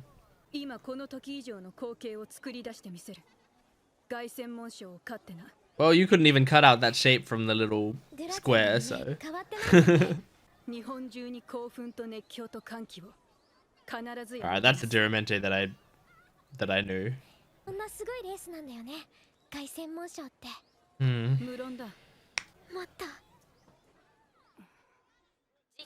I think you've just focused her goals more, Dura. Dura's like, that girl's gonna take my dream. She's happy with it though. Fine motion, cute. Aww. The way King Halo was talking there, I bet you she was like, oh whoa, those are in-game, all those costumes.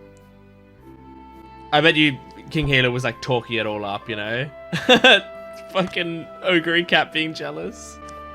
Yay! Tannhauser. This is awesome. Mayano in her wedding dress! I have wedding Mayano in the game. I saved up for ages to make sure I got her. I love wedding Mayano. Aww. You get to serve Prez. She's gonna be overjoyed by that. Yep, of course these two are fighting. It's probably part of the appeal of being here. Oh, her mom!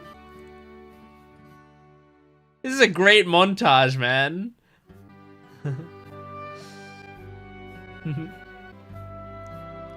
She doing, yeah. Drums. I don't know if they're considered taiko drums, the big sideways ones. I'm not sure. Still in their butler outfits. り人気なかったですね。この時は皐月賞にダービー。 Damn, he's got a whole little book of her. ジャパンカップを勝って2度目の有馬でダイヤちゃんと走って。 Oh, those expressions.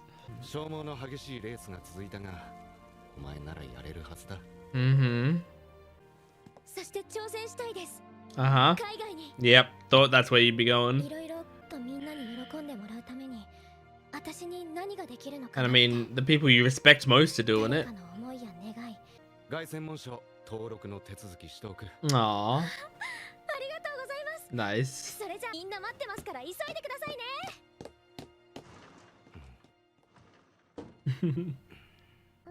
いろいろ考えてね。なら余計に早く風邪治さ Oh, ない。 she's sick. あの子どうしたのかな。 Yeah. 多分やめる子じゃないかな。 Aww. 限界よ。凱旋門賞。秋にフランスで行われるこの競争は、 Study up. 日本の馬娘も過去幾度となく挑み、 Mm-hmm. そして敗れてきた最強決定。これに勝つことはすなわち日本の馬娘の歴史。 Cool showing us characters that we know and respect and going, they all failed. やっぱりすごいレースなんだ。 Like, those are some powerful horses that they just showed that failed. とりあえず昨日の分も走ってきます。 Don't make yourself sick again.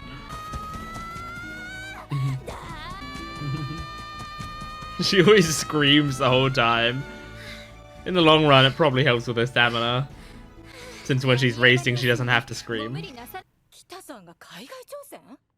ああ。 His little meet up with the other trainers, not just Hana this time. Is he shirtless? いや、なんでもない。シャキッとしなさい、シャキッと。 Yeah. 弱気でどうするの？ Stay calm, dude. テキーラのストレートをジョッキで。 Oh god. I banned myself from tequila. Every time I had tequila, which is like 4 or 5 times, it was a bad night. So I banned myself from ever having tequila again. Fun alcohol to say though. Tequila. I want some tequila. どんなレースを見せてくれるのか非常に楽しみです。 I believe in you. Although, Cheval Grand. 今日ここで決める。 僕が勝つんだ。 Yeah, I don't know. I just feel like Cheval Grand keeps getting built up. なんとして絶対に。 It's gonna be really sad if Cheval Grand doesn't win anything ever, but also I don't want Kita to lose here.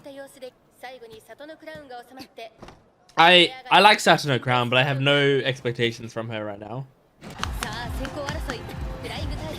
Flying Turkey, crazy name. Okay. Yeah, aren't you gonna tire yourself out? Be careful. Yep, focus. That's been your biggest weakness, but you're getting better at it.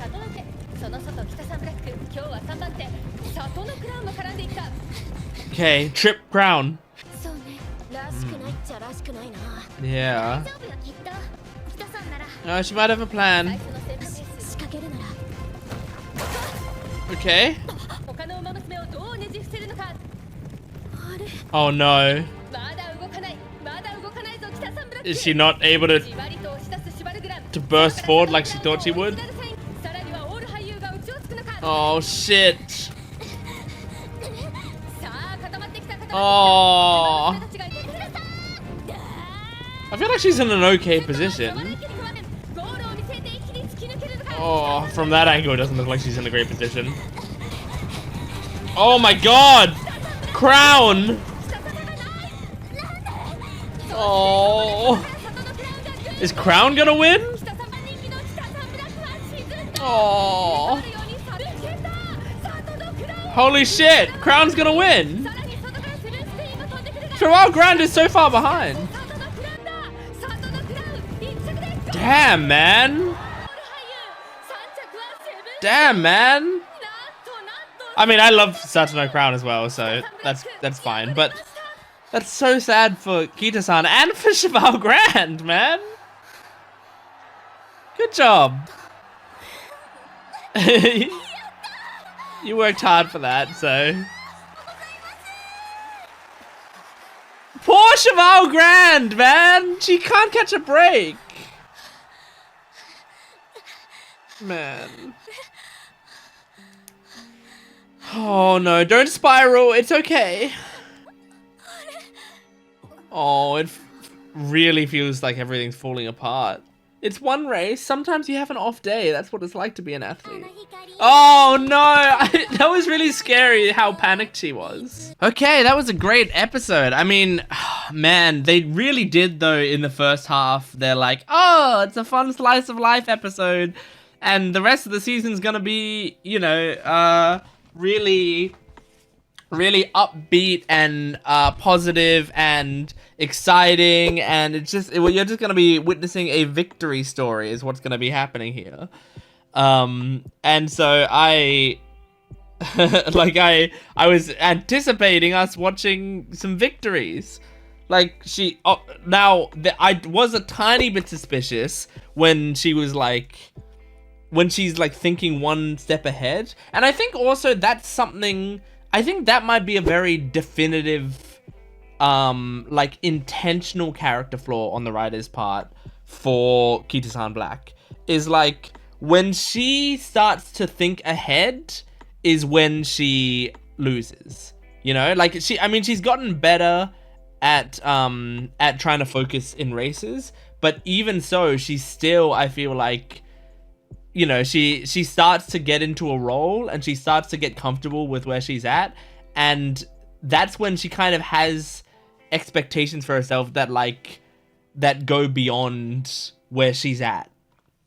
Like it's, you know, it's like if she's it's like if she's constantly like juggling and she's like, oh my god, I can go from juggling 2 objects to juggling 3 objects to juggling 4 objects to juggling 5 objects, and like she just like she can keep improving. But the second she's like looking around and going, what other objects can I juggle, that's when things start to fall, and then she's like, oh my god, I'm a horrible juggler, I can't do this. But what she needs to realize is just keep looking at what you're juggling. Like people will keep giving you new items to throw into the pile. You can keep adding things on forever, but as long as you're like focused on what you're juggling right now. And so I think it's a definitive character flaw that they are attempting to bring across, you know. So I think I'm always impressed with the character work in this series, and I think the character work is like I think it's one of those things where like people are often, I think, going to look at series like this and be like either, oh, it's so funny that it's, you know, horse girls, whatever. And then people will be like, oh, but it's actually a surprisingly cute show or whatever, right? But it's like a lot of shows like this, the reason that they are like surprisingly cute, the reason that they're surprisingly fun to watch or whatever, generally comes down to the writers are really good at their job. And they're really good at their job because like they're taking it seriously. I think people would struggle to understand how difficult it is to build characters in this way. To make Kita-san and like all these other characters, you know, feel you know, so likable and fleshed out, while also, and it's not just about finding the character's voice, but it's about finding the character's subtle motivations. And I think Kita's just feels really well defined to me. I mean, her character feels very consistent to me, and her flaws, and like they have the extra difficult job of like they have to write the flaws around the real life horse and the races that the real life horse ran. And like, you know, so you have to have a character reason for why is Kita losing this race. Like in real life, it just happens, you know, like sometimes you have a bad game, sometimes you have a great game. That happens. The greatest players in the world, you can easily find their shittiest games, right? Like there's no way you're gonna struggle that much to find a game where Michael Jordan had a terrible performance, or Stephen Curry or LeBron James. You know, you're going to easily find that if you like look for it hard enough. And it's because like that's what it's like to be an athlete, you know? Like, that's kind of part of what makes sports so exciting, is like, you don't just tend to solve the game. I mean, I'm sure, like, there are some, you know, like, I feel like chess is a game where, for the most part, you like, someone really good at it will play pretty consistently, because it's not like an athletic sport, right? But, you know, I'm sure Magnus, whatever his name is, I'm sure he's had some mistakes that he's made in his life or whatever, but I don't know. I don't follow chess. But what I'm saying is, like, but athletic stuff, you can't predict what's gonna happen. You really can't. You can like make a really solid guess on what's gonna happen, but things are always unexpected. You know, there's always stuff that will be different, and like your body's not always gonna move the same way, and it's hard to know. So in real life, like, you know, a horse race could be any number of factors, but in a narrative, you generally want to try to make it, like, give them a reason that they lost the race, even if sometimes the reason is just that's how sports goes sometimes.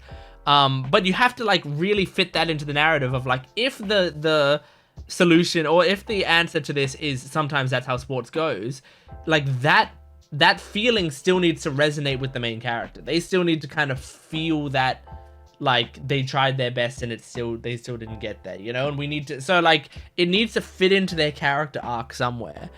So, like, my read of the situation is all about Kita's focus, right? And I've said that throughout the season, I think, is, like, that Kita needs to focus on her race. She needs to focus on the here and now. And in this one, I feel like she felt like she was focused on her race. But what I think she didn't realize was she was, like, I think in my head, she thought she had solved her problem. She thought, like, oh, as long as I focus on my race, I win. Which, it's not that simple. Because I think in getting complacent with the fact that, like, well, since I'm focused on my race, I'm gonna win, she actually wasn't focused on her race. She was just like, well, I've won this race. Which is why when she tried to make her move, she was like, wait, what's happening? Why aren't I just, like, why isn't my body just doing what it always does and automatically winning? Because, like, I think she wasn't as locked in as she normally is. You know, and on top of that, she was, like, you know, she was just sick. She's, like, recovering from some exhaustion. Like, there's a lot there. And maybe her motivation for that current race wasn't quite as strong because she was, like, thinking too much about like how she wanted to represent Japan or whatever. So excuse me. So yeah, I just think that's a really interesting set of flaws that they've got for Kita. But I liked that episode a lot, and I feel really bad for Cheval Grand more than anything, because still we keep focusing on her and she keeps losing, man. But I'm glad Sasuno Crown won one. I feel like she deserved one. Like, after what we've seen from Crown, like, she's a good horse. She's a good egg. Let her win one. All right, let's move on to the next episode. Here we go. Oh. Goodbye. Yeah, we'll see you when Kita comes.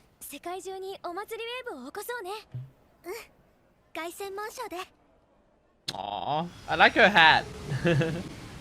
Watch the plane explode in the sky. Sasuno Diamond was never seen again. Makanai. Decision. You're not gonna have a roommate here right now. Yeah. It's just empty. Gold ship? Gold ship. Teacher? Teacher? I have the answer. No. Oh. I didn't have the answer. I thought I remembered gold ship in the... Anyway. Look at all those bananas back there with Biwa. Yeah. Now the world's in the palm of your hand.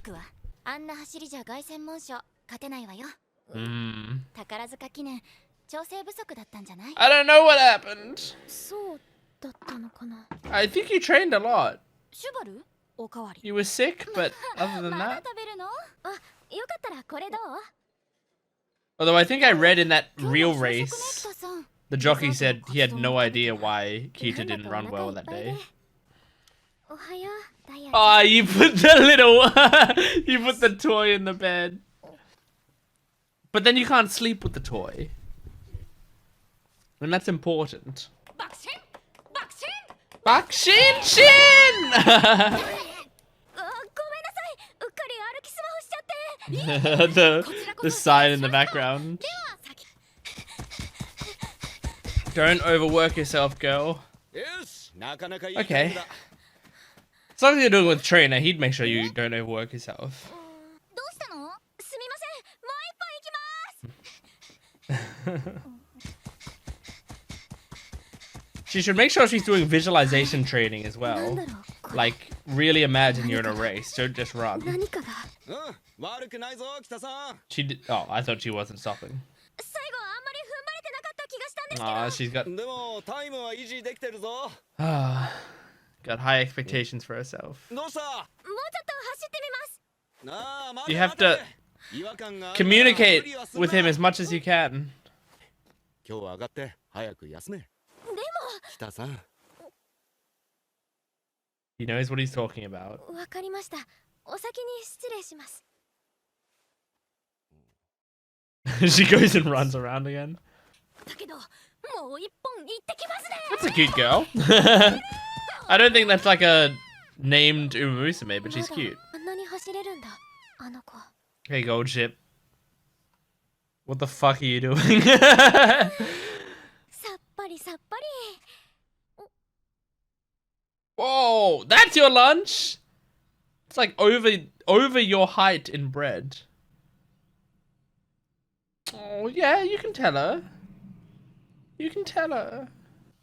やる I got my own お cube 前は here. 何面揃えられるかな How many does she have right now? I don't know. I feel like you should be talking to people about this, you know? I mean, maybe just talking to Nature Sensei would help. 大丈夫、大丈夫。 Oh, don't just ignore it. 体調を万全に整えて。 I'm so worried for her. 練習すればいつもの Oh, 私には gold ship? No. Yeah, gold ship. She's stepping in. だけど戻らねえんだよな Good, ど good, れだけ good. やっても何をやっピークを過ぎたんだよ Oh my god. That's a harsh thing to say. And is that even true? I don't know. But really fucking sad if that's the case. Whoa, that's a cool image of Cheval Grand. I love that. 違ってて欲しかったんだがな。 Wait, are you just taking... じゃあ、宝 Are you just taking Gold Chip's word for it? まだ走れますよね。 Yeah, I think so. You just might not reach the heights. その過程は千差万別だ。 Yeah, I mean, look at LeBron James. He's still fucking doing crazy shit. 緩やか、そうだな。だが、 Oh, 凱旋門賞はどうする？ she's so sad. 間違いなく、日本馬娘の歴史を変える。 I mean, hopefully this is why she's the protagonist. Hopefully Kita did win that race. でも俺は今のお前には言ってほしくないと思って。 Aww. Everyone watching out the window. Oh, look at Special Week crying. ピークを過ぎた。そうだったんだ。 I mean, maybe it is, but どうしよう。 you're really going off Gold Ship's word. I know that's what happened to ダ her, イヤ but ちゃん。 aww. いや、お安いご用ですよ。立派な横断幕に Guys, you're spoiling the surprise. She's right 北ちゃん there. が凱旋門賞か。秋の G1 を走るところ。みんなで見たかったぜ。 Maybe she doesn't even go. 春秋連覇の瞬間。しばらく She just stays here in Japan. 北ちゃんと。週末になれば出走するレースを追いかけて Oh. 俺たちの毎日にはいつも北ちゃんがいたんだよな。 I don't know what I want for her now. But Diamond is in is in France waiting for her. そうか。みんなが見たいって言ってくれてるんです。私の So 走 she's る gonna 姿 stay? 私がいるって。私、フランスには行きません。 But Daya's over もう there. 全部のレース応援してくれるみんなの前 It で makes 走りたいんです sense, and it's a very strong decision, but どうだ at least he's given her like things to aspire to. あ よーし Special week still crying. 一緒に走れなくて To break into Daya それじゃ on your long phone. Oh, that would be so heartbreaking. She did it for you, motherfucker, so you better be grateful. What the fuck? Teo's face there looked weird. A very strong looking face. It's like a Mission Impossible montage. It really is like a Mission Impossible. It's like a few notes off the Mission Impossible theme. 彼女は重馬場を得意としてますからね。 I think 今日のレースをどう裁くのか。 Kita's got a good chance today. She's kind of like more unburdened today, you know? I like how there's always astronauts watching. Oh my god! She had a bad start. Damn. Oh yeah, because she's a front runner, so this isn't good. I've been training late surges in the game recently, so like my brain is late surger focused. Oh my god.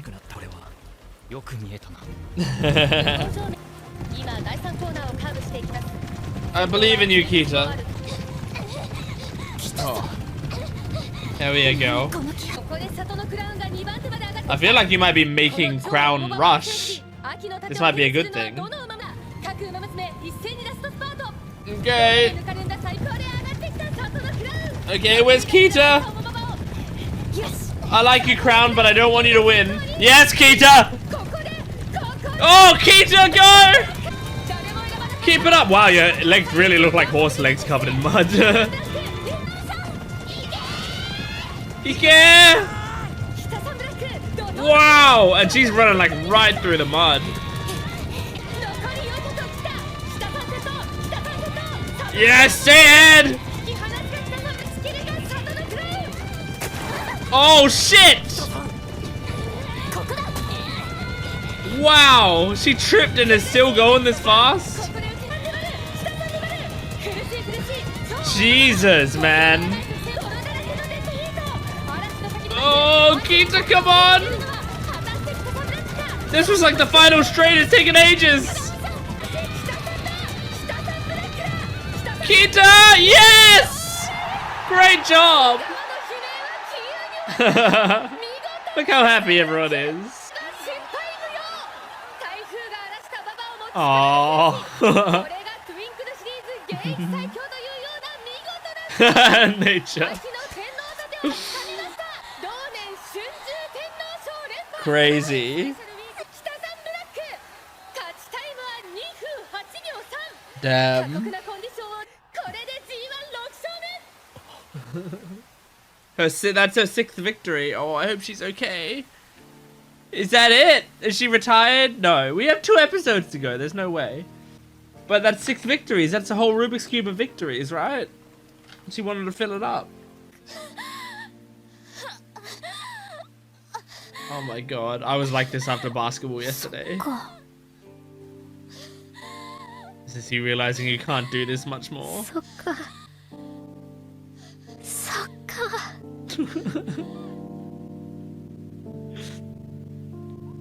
Daya came back to watch. Oh. God damn it, man. Got me right at the end. Ah, they got me right at the end. Woo! Man, I was going through the whole episode and I was like, I was like, man, this episode's hurting, but like, I'm not crying. And I was watching the race, and I was like, okay, this is like, this hurts, but this is great, but it also like, you know, the end's gonna hurt, but it's still, you know, it's not. I'm not gonna cry. And then seeing Daya came back, and she watches Kita like on her knees and crying in the mud. Oh man. That's so depressing. This is, wow. I mean, seemingly, like, this is what season 2 did as well, where it was like really, really depressing for a lot of the middle part of the show, and then it ends triumphantly, right? So I don't know if Kita's story is gonna end triumphantly. I really don't know. The thing is, she won this race, and it's still like a sad moment. And what's made me nervous now, and I'm really glad that I don't know why Kita is a well-known horse, you know? I don't know what Kita-san, the real Kita-san's main accomplishments were. And I don't want to know. Luckily, when this is going up on YouTube, I'll have watched the whole season, so it's fine. But yeah, I'm glad that I don't know Kita's main accomplishments. But what's worrying me is I'm always looking at this from like a narrative point of view. Like, why did the writers put in certain things, right? Like, in that one race, was it a season 2 race? Where one of the horses, like, I think it might have been Teo, was racing, and then someone was like, if Teo wins, I'm gonna shave my head or whatever. And then immediately I was like, oh, so Teo, like, there's not much tension to this race anymore. Teo is definitely gonna win because you wouldn't put that line in there if you weren't setting up a visual gag later in the episode where you cut back to him and he has a shaved head, right? So like, obviously I was like, that's a clear setup for a visual gag, and because of that, I now know the result of this race. Okay, so like, there's lots of things like that where you can tell why the writer has penned a certain moment. So like, I sometimes, you know, I will look back and I'll go like, oh, they put this thing in here for this. So my thought is like, Goldship had the whole thing to Kita where it's like, here's a Rubik's Cube, and you know, when you win a G1 race, you know, it'll be completing one side. So like, once you've completed all sides, then you've got it. And so like, I wonder, like, did they put that in the show because they wanted you to, like, they wanted to get to the end of the season and she has won all 6 of her G1 races, and that's the end of her career after she's completed the cube, right? So so was this Rubik's Cube plotline that they set up actually a countdown clock into the end of her career, right? Because it's the sort of thing that you can write in hindsight. Now, like, because if they didn't know how many, you know, if they were writing this live, they might not have written that in there. But now, like, looking back at her career, they might have been like, oh, look, she won 6 G1 races in her, well, he, right? Kita's a male horse in real life, I think. Kita won 6 races, right? So like, maybe you look back at that, you go, oh, Kita won 6 races, great. You know what would be cool? There are 6 sides to a cube. Wouldn't it be cool if we had it so that every time that Kita wins a race, then, you know, you fill in one of the sides of the cube. It just makes me think like that's what the writers would do.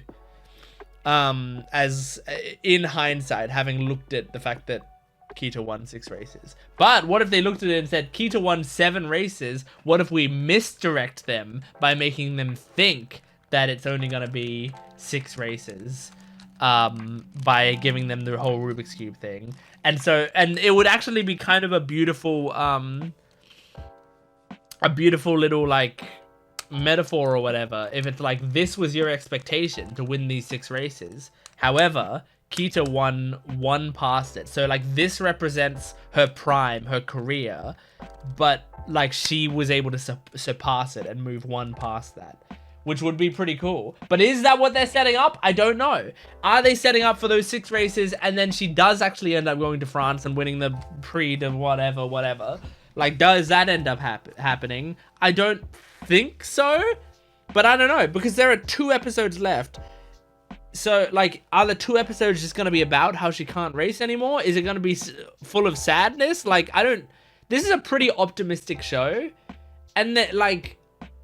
And I always think, like, why did they choose Kita as the protagonist? Because that's what you got to think. Like, after seeing season 2, it's clear why you would choose Teo as a protagonist. Her story is insanely interesting, right? So, like, that like, it makes a lot of sense having watched Teo race, going, oh, that's why Teo was the protagonist. Kita, like, I've been having a lot of fun watching Kita, and the interesting thing about Kita's career is how unpredictable it seems to be. But I still don't know for sure, like, oh, this is why they chose Kita. But maybe I have already seen the reason and that's done. Like, maybe the reason is because Kita's story is so unpredictable that it's like an interesting story to follow as a protagonist, you know? I don't know. But yeah, man. Yeah, this whole idea of like being past your peak, it's really sad. It's a very sad situation. They really are just taking Goldship's word for it, though. It's funny. I mean, like, because it, like, what's funny is that Goldship said it to Kita, and then we cut and Trainer being like, I was afraid that was the case. But it's like, you don't have any proof of that. Like, if he had said, oh, that's what I was thinking too, that's a different thing, right? Like, if he was like, I think Goldship's right, that's true. But it sounds like the conversation sounded like, Goldship confirmed to me that I'm past my peak, I'm past my prime. And it's like, hang on. Why are we taking her word for it? I know Goldship's a good racer or whatever, and I know that she's experienced this before, but, like, come on. So, yeah, anyway. Regardless, I like this show. I like this show. That man, that was such a sad ending. Let's move on to the next episode, dude. Let's just move right along. So this is episode 312 of Uma Musume. Here we go. So about Kita. Kita retiring. It's probably about Kita retiring. Catch tie. Makanai. Whoa, hang on. That was Cheval Grand saying it. Did they change it several times? Or is this the first time they've changed it? This episode's called Kitasan Black. Yep. それでは今後レースの出走予定については Japan Cup and then they remake it. それでもなお最強と呼ばれるその栄誉をさらに高めるべく、秋シニア三冠と呼ばれるレースを制覇しよう。自分の見せ方、輝き方を見ただけじゃない。その走りを最後の最後まで一目どころか二目も三目ももっともっと置く必要がありそうね。I don't really know you, Royce and Royce. なるほど。 I knew Special Week would be crying.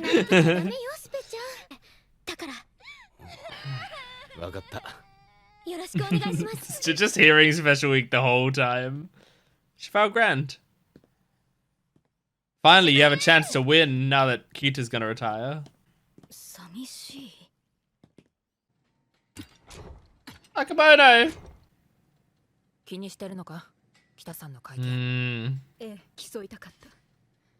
どうしても未練があります。 And you can't be there for the Arimakin end? ある意味、そうかもしれませんね。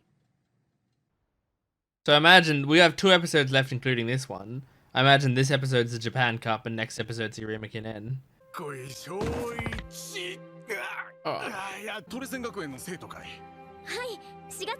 Aww. This was how they met.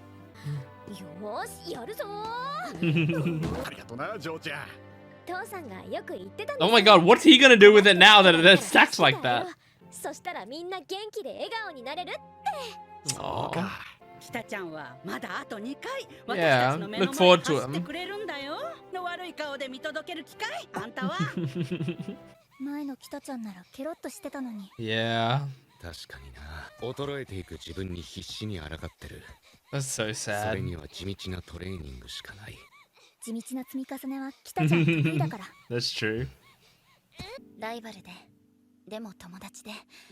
You guys don't talk that much for being friends. なんていうのかなって言ってた子が急に引っ越していっちゃうような Aw. そんな気持ち。ダイヤは出ないの？有馬記念。 Mm, きっと北さんと一緒に走れる最後のレースよ。 that's true. ファン投票。まるで別競技かってくらい日本とは違った。 Yeah, I bet. 凱旋門賞に勝つためには。シュバルもどう？僕はいいよ。どうしたのシュバチ？お腹痛いの？そうじゃない。あいつにちゃんと勝ててない。 Mm-hmm. それなのに先にいなくなれたなんて。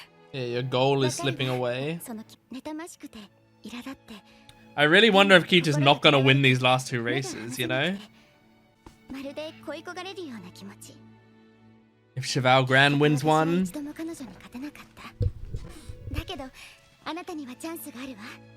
まだ2 You're gonna be in both? You're in Japan Cup and Marie そう McKinnon? だよ。あと2回チャンスが。 Oh, cool. Cool art there. I love the mid-card art. It gets better and better, I think. だけどやっぱりあいつみたいにはできなくて。 Mm. あいつは何度も壁にぶち当たった。 I thought we were gonna focus more on Cheval Grand, so それを乗り越えて。 I'm glad we だから are. 思ったんだ。秋空の下から高らかに鳴り響いたファンファーレ。 Alright, the Japan Cup. Here we go. 発想です。注目はやはり北さんブラックでしょうか。 Does Cheval Grand win this one? シリーズ各馬娘、気合に満ちた表情で続々。 I don't know who I want to win. 一番役者が揃いました。最後に17番ビッグサブジェクトがゲートに入り Big ます。 subject. Crazy name. 北さんがみんなを引っ張る展開。 Mm-hmm. しない。 ジャパンカップは国 I love you, Cheval Grand, so I think I hope you do well. 日本コースは芝2400。王道のクラシック各国にある最高峰の芝レースと同距離。時に衝撃のレコード、激しい競り合いを。どうした？ブラックの残るレースはあと2つ。 I like there was a different guy saying it this time than these two. 目に焼き付けておかないとな。 Aww. そうだな。 Aww, nice. ファイトです。みんなから好かれていて。 Aww. 君の周りにはいつだって Aww. 笑顔と元気が溢れてる。ぐいぐいと入り込んできて。 Yeah. さあ残り600の標識を通過。 She's too perfect. 北さんブラック堂々先頭。 I like this music. Cheval Grand! Oh my god! How does this show keep doing this? It gets me emotional. 自分の未熟さと惨めさを突きつけてきて、 Oh. いつの間にか目が離せなくなって君がいたから僕はここまで。君 Man. の背中があったから北さんブラック。僕はずっと君が I knew that's what they were building up to. Man. Shit, man. This show always ends up getting me by the end.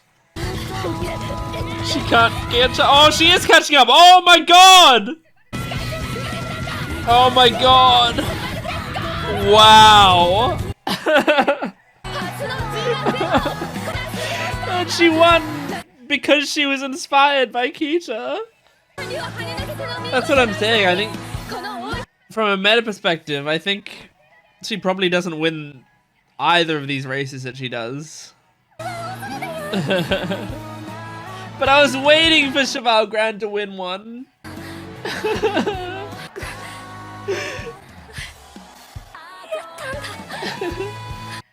It was worth the wait. Although, very sad and awful for Kita. Oh my gosh. Oh. おめでとう、しばるちゃん。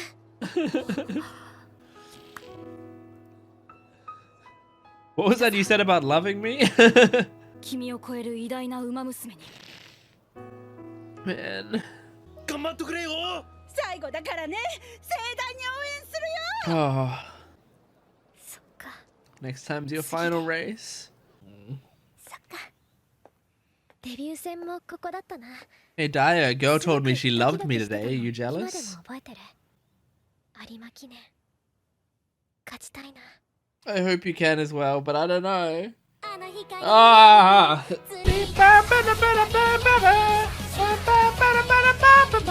Man, oh. I can't believe how much this show can get me. It is fucking wild. Because I've said this 1,000 times before throughout all of Uma Musume, and it's funny because next episode, not only is it the final of Kita's race and the final episode of the season, it's the finale of Uma Musume Pretty Derby, at least so far. After this, I'm probably gonna do, God, what is it? There's like Road to the Top. There's like a movie. And there's Cinderella Grey. I think what I'm doing, God, hang on. Let me check what the Uma Musume anime things are before I make this declaration. Uma Musume anime. So just can you just give me, oh, there's a fandom page that has the anime on it. That might help me. Okay, so there's season 1, there's Umayon, which is the fucking one of the silly series. There's season 2, there's Road to the Top, which is the the short series. So there's Road to the Top, there's season 3, there's Pretty Grey, which is that's another silly series. There's the B&W stuff, which is 3 episodes. And then there's there would be Cinderella Grey, right? So I think my my focus would be on Road to the Top. I mean, I'm gonna be watching Road to the Top. I think that's the plan, at least, because I've heard very good things about Road to the Top. I think B&W, I might not, but I think my priority will be Road to the Top and then Cinderella Grey. Then if I have time after that and I still want to do videos and stuff, then I might go back and watch the B&W stuff. Just like I'm kind of just prioritizing the things that I'm most interested in, because that's the best way to go about it with a series like this, I think, to me. So yeah, I would do Road to the Top and then the 23 episodes of Cinderella Grey that are out. And then you know, then I'm pretty much done the main anime bits of this show. Anyway, there was also there's also Beginning of a New Era, right? Right, I forgot about that. That's like a movie. I'll figure that out. I might put that somewhere in there as well. but we'll see. Anyway, sorry. I'm getting distracted by thinking ahead. What I want to focus on is this episode, because this episode was so good. And I knew like this show throughout the whole show has tricked me into I would start the episode and I'd be like, oh, this is a nice episode or whatever, and then I'd be enjoying it, and then by the final race there's something in it that gets me every time, you know? And they do such a great job at it. And I think a big part of it is like the music choices and exactly when to bring them in, and the build-ups of the scenes. This was just great because I love Cheval Grande from what we... And like, I didn't know who Cheval Grande was before starting the season. I'd never seen her before. So this was... Like, it was really nice throughout the season to like get to know her character and start liking her a little bit, but she's constantly like in the background. And then this episode, I mean, she said Makanai in the OP, you know?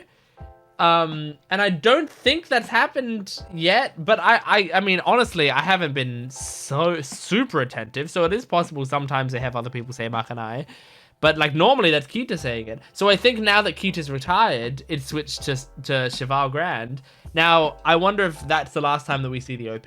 Like, next episode's the finale, I wonder if we don't see the OP then. Because if we do see the OP, I'm going to be keeping an eye on who's saying Makanai, but that might also be a spoiler. It might actually tell me who wins the race. But I really loved that detail of her saying it in this OP. Like, what a cool detail. Because like, I feel like, you know, I genuinely feel like 85 to 90% of people would miss that. Like, some people skip the OP. Some people are just looking away during the OP. Some people might be watching it happen, but they're not even thinking about which horse is saying it, you know? So I think that's such a cool detail. But yeah, as soon as she said, like, Kita, I hate you, like, I immediately thought, oh my god, this is going to be building up to her saying, like, either I love you, or I'm inspired by you, or I want to be you, or whatever. Like, I knew that they were building up to, like, a powerful moment. And it just got me, man. It really, really got me. I already want to rewatch that scene and might rewatch the scene after I click stop recording on this. But yeah, it was just so incredible. Now I wonder how the Arima Kinen is gonna go, because like we started a retirement tour and then Kita lost the first race of the retirement tour. There's only one race left. Does Kita win and go out on top? But I had my theory about how, like, there's the Rubik's Cube thing. They had the 6 wins on the Rubik's Cube. And I was like, I feel like from a rider's standpoint, they might have looked at the fact that she had won 6 races and gone, let's give her a Rubik's Cube motif so that we can, like, have all 6 races be represented here. Which would mean, like, that she never wins another race, because otherwise the riders would have come up with a different motif that incorporates a 7 thing, you know? So I don't know. Like, that's my theory, is that she doesn't win the Arima Kinen. But I don't know. I have no idea, and I can't wait to find out next week. So thanks for watching. Make sure to support the video if you can, liking, commenting, and subscribing. And let's move on to the next episode. I just realized this is all going to be in one video, so let's move on. Here we go. No OP, of course, it's the finale. The Arima Kinen. Is she gonna win the Arima Kinen? I don't know.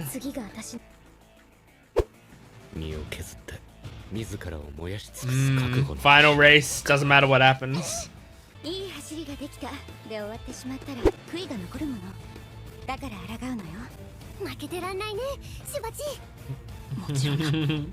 Yeah, Cheval, you're on a high now.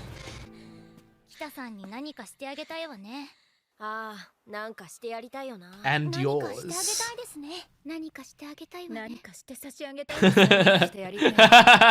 What a good joke. Just so simple. They're all just repeating the same shit. Carrot juice? It looks like it's just carrot juice. Yeah, well, if it's gonna be her last race, everyone's gonna vote for her, right? Oh, so many people believe in her. Maybe she will do it. Akabono! Aww. Just a t-shirt with a carrot. Ah, these two.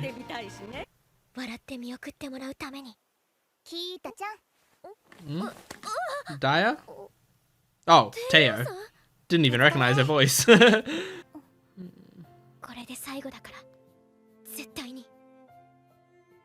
Teo believes in you, and Daya believes in you.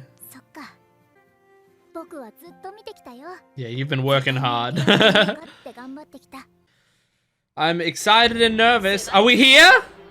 We're at the Arima Kinen! Oh my gosh. I thought I would have had to, like, watch like 7 more minutes of the episode before we got to this. They're probably giving us time to do some epilogue stuff. Maybe we get a finale concert.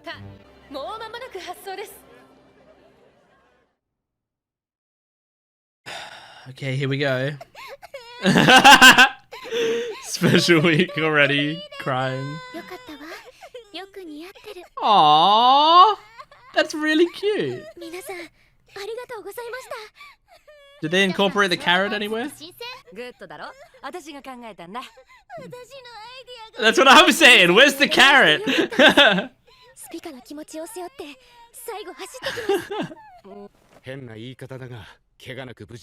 Oh yeah, please do. Guys, you should have put a carrot on there for special week. This is bullshit. She's gonna lose now, and it's gonna be your fault for not putting the carrot on there.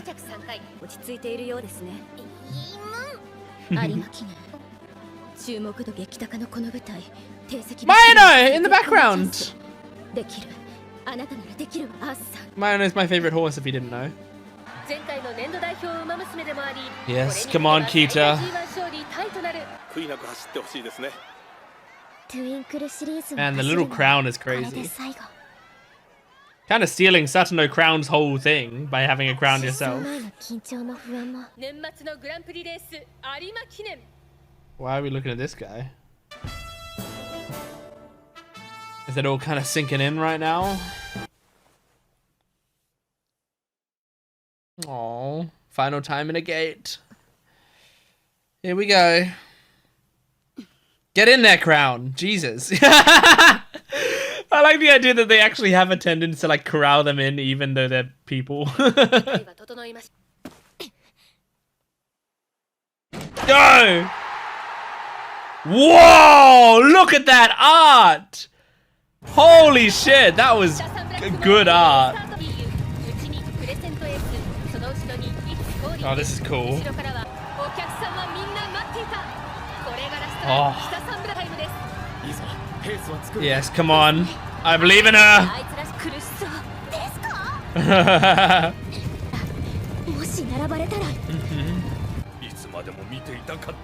Just enjoy it while it lasts. That's what I'm saying. That's what I'm saying. Enjoy it.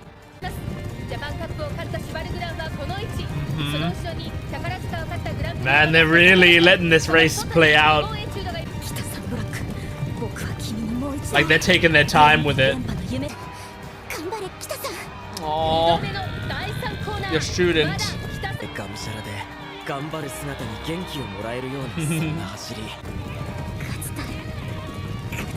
Oh. This is like the OP. That's how the OP starts.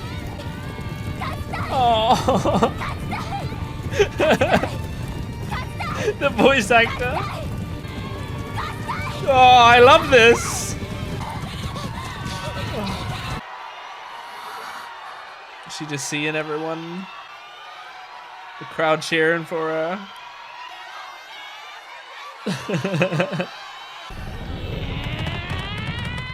Yeah! Hell yeah!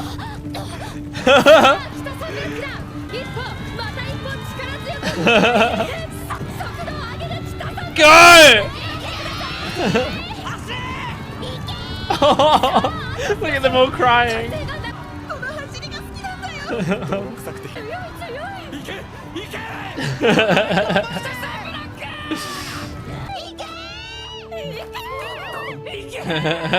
Careful, dude. Oh my god! What a cool line! Fucking hell! Oh, I'm so glad I was wrong in the last discussion, where I thought she would lose. Oh god, they got me again! Oh, incredible. All the people she inspired. Even the other horses have got to look at this and go, well, this seems like it was the best outcome for humanity. For the world. Aww.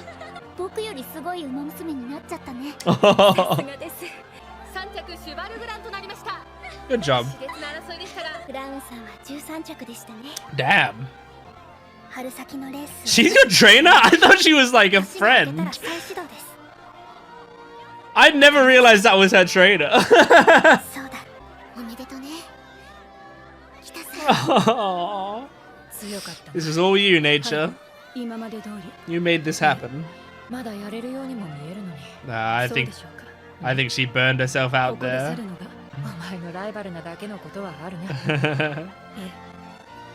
It's sad that that Duramente and her didn't get to do more.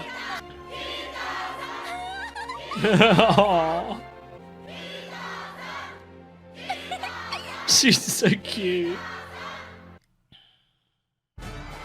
Are we getting a concert? Wait. This is the OP? We're doing the OP? Awesome. I'm happy to hear it one more time. I'm glad Cheval Grant made the top 3 so she could be in this concert. This is really well animated. Oh my god. I was just making sure she said the Makanai. I'm trying to figure out how much of this is 2D and how much is 3D. Because some of those shots look 2D. But maybe it's just like really nicely done 3D all the time. There was at least some 3D in there, I'm almost certain. Oh, Teo! Are we gonna see another person that was inspired by Kita in the same way that she was inspired by Teo? Look at these aspiring Uma Musume.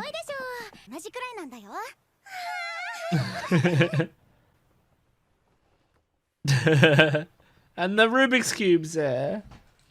Mine's not complete right now, but you get it. Aww. Even Duramente's there, that's crazy. Man, they're doing a lot of nice character animation in this episode. Uma Pyoi! Ah, and we end with Uma Pyoi, that's cool. I did it! I finished season 3 of Uma Musume. This is crazy. And in fact, that means I'm done with Pretty Derby. Uma Musume Pretty Derby, unless they release new seasons later, is complete. I've finished all 3 seasons of it, which is incredible, man. What a great show. I'll talk about my plans in a bit, but like, let's talk about the episode before I talk about future plans. So yeah, what a great episode! What a great way to finish it. They got one final tear out of me in that final episode. I this time I was kind of going into it expecting that I was gonna cry a little bit. Like I've talked about, I think probably in this video in this season, I've talked about how, you know, each time I go into it thinking like, well, I'm not gonna cry this time, and then I cry. This final race, I was like, you know what? I bet you they're gonna do it one more time, you know, and they did. I think what I really loved, it was very simple. What got me was just like hearing her constantly repeating like, I want to win, I want to win, I want to win, you know, which they'd first of all gotten us used to that like sort of phrasing with the OP, right? Which is another reason you shouldn't skip OPs. Don't skip OPs, people, you know, because you will get some great payoff sometimes, you know, like moments like that. I feel like it hits even harder having watched the OP that many times, because then it's like, oh my god, this is the OP thing, but now we're feeling it in context, you know, now that we've seen the OP, that we've heard the OP so many times, each time like our brain is accustomed to that, so now we're hearing that just in Kita's voice, you know, and we like sort of, I feel like it makes our brain pay attention to it more, and we connect with it even more, because it's like, oh, this is something familiar but a little bit different. So I loved that, and I just loved hearing like the desperation in her voice. Kita-san's voice actor, which I'm gonna look up now. I don't think I've looked up many Uma Musume voice actors. I don't really know many of them, I feel like. Which happens a lot with idol properties, which this is technically an idol property because they do the winning concerts or whatever. But like a lot of idol properties don't tend to cast like the main big anime voice actors. They, in my experience, from what I know at least, they tend to cast ones that they can also like you know, bring back very often, and that they can do concerts with, and like, you know, so they tend to do more like up and coming voice actors who don't have as much going on from what I've seen in the past, at least from the different idol anime that I've taken in.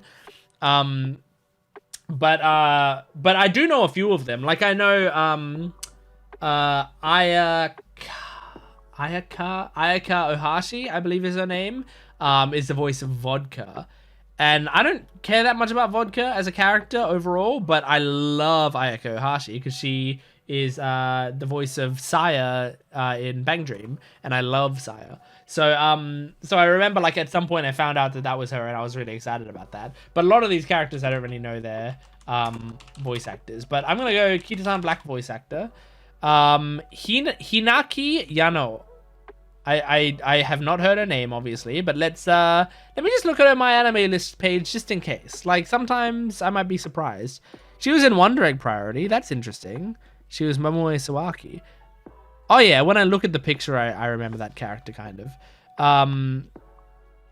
Interesting that that's at the top, though. Like, man, Wonder Egg got some huge fans for this small amount of time that it was, you know, like it was only popular for like a year, and then it fell off hard because it, you know, people hated the ending. But like it has 1,000 favorites compared to Kitasan Black, which is 275 on My Anime List, so that's crazy. But yeah, she's in Love Live and stuff, so that's kind of what I thought. Like she would be in like a lot of idol stuff, but no, she's in some other stuff. Oh, she's in My Dress Up Darling, Rei Kogami. Let me look at her picture. Oh yeah, that girl. Yeah. I kind of remember her. Yeah, so just, you know, a lot of she does a lot of side characters and a lot of stuff. But wait, was that Selection Project? It is Selection Project. Oh yeah, I watched Selection Project, and she's one of the characters in that. Cool. I only really watched it once, and I don't really remember much about it. But I did watch it. Cool. That's really nice to see that. It's nice to see her face as well. Oh my god, she's my age. She is January, February, March, April, May, June, July. She's like 4 months older than me. Cool, awesome. I love her. I absolutely love her. She's very pretty as well. So you know, if she's single and can speak English, or maybe I'll learn Japanese, she can hit me up. But no, I loved her voice acting in this episode. I thought she was fucking phenomenal. And yeah, that I wanna win over and over again. That repeated motif was so incredible, and I loved hearing that desperation in her voice, and that like I really felt it. I felt she wanted to win so badly more than anything, you know? It was so great. And it's so simple. I keep talking about how this show surprisingly makes me cry. And sometimes they make me cry because they set something up so well that I'm like, holy fuck, of course that was gonna happen. Like they put all the pieces in place, you know? Like I feel like that's the case with the I'm not a heel, I'm a hero bit with Raishao, where it's like, of course that's where her character arc was going. I understand now. Where it's like, you know, she's being built up to be this rival, but then like in that moment, it's like, no, of course she doesn't want to be the rival. She wants to be the hero. So in that moment, she's stepping forward into the spotlight, and we get to root for her for even 10 seconds, you know? And so like there's that, which is like really well set up. And the sort of like Twin Turbo moment of like Twin Turbo inspiring Teo, like that moment I feel like was really well set up. But sometimes it's really just they do something so simple, but they do it really, really effectively. And I think this was an example of that, where it's like, I mean, yeah, as I said, this was kind of set up with the, you know, we hear the OP doing that thing, but for the most part, like, there's nothing super special about what they're doing here, except it doesn't matter. Like, we know the stakes of this one, you know? Like, we know how important it is that she wins. They don't need to restate those for us.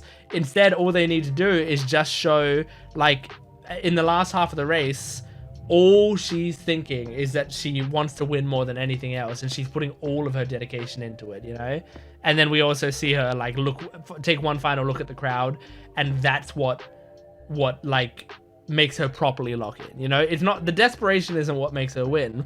What makes her win is looking at the crowd and, and going, these are the people I'm doing it for, you know, and that's what makes her launch. I just think that's so awesome, man. She's the best.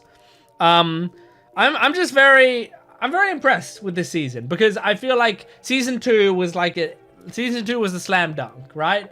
Obviously, this series, season 2 is like the most well respected of the 3 seasons of Pretty Derby, and so before going into season 3, I had no expectations because no one had talked about this season. So I didn't know what to expect, and I thought maybe it's going to be kind of boring. But it wasn't boring. I had a great time with it. I really connected with Kita. I really loved a lot of the moments in this season. I loved a lot of the characters, and it got me to like some characters a lot more. Like, I really was proud of Cheval Grand and characters like that. And Duramente, I liked seeing her growth. All of that was really fun to watch. So I was very impressed with this season. I thought it was excellent. So I guess the thing is, like, because once I've edited this video, it's going up on my Patreon, and also I'm going to try to put up the entire season on my YouTube channel. So you might be watching this on my YouTube channel, watching the whole season in one video. And if that is the case, welcome. And I hope you enjoyed it. I know it was a long video. My plan now is to, I think, start next week. I'll do Road to the Top, or I'll do the first episode of Road to the Top. I think there's only 4 episodes or so. So we'll just be doing a bit of Road to the Top. And then after that, I think I'll start on Cinderella Grey. I know there's some other stuff in Uma Musume Media. I think my plan, though, is to do Road to the Top and then go to Cinderella Grey. That plan could change, but for right now, that's the current plan. And as with before, is that, yeah, I think that's the phrase I'm looking for. I will likely, post them on my Patreon account weekly, but then once all of it is done, I might try to put it into one big video and put it up on YouTube. But it does mean there's like big chunks of time where I'm not posting Uma Musume on the channel because I've had troubles with it in the past. You can go see the whole history with my troubles with Uma Musume content. But I love this show, and I don't want to stop doing it. So I've been trying to make do. I've been trying to make it work. So yeah. Anyway, I think that's it. I think we're done. That's Uma Musume season 3, all of season 3. So thanks for watching. Support the video. Go to my Patreon account for full-length early access, exclusive videos. Check out my Naruto reactions on this channel. Check out lots of other great stuff. My Gent Watches One Piece channel, all the stuff. Thanks for watching. I will see you next time. Goodbye.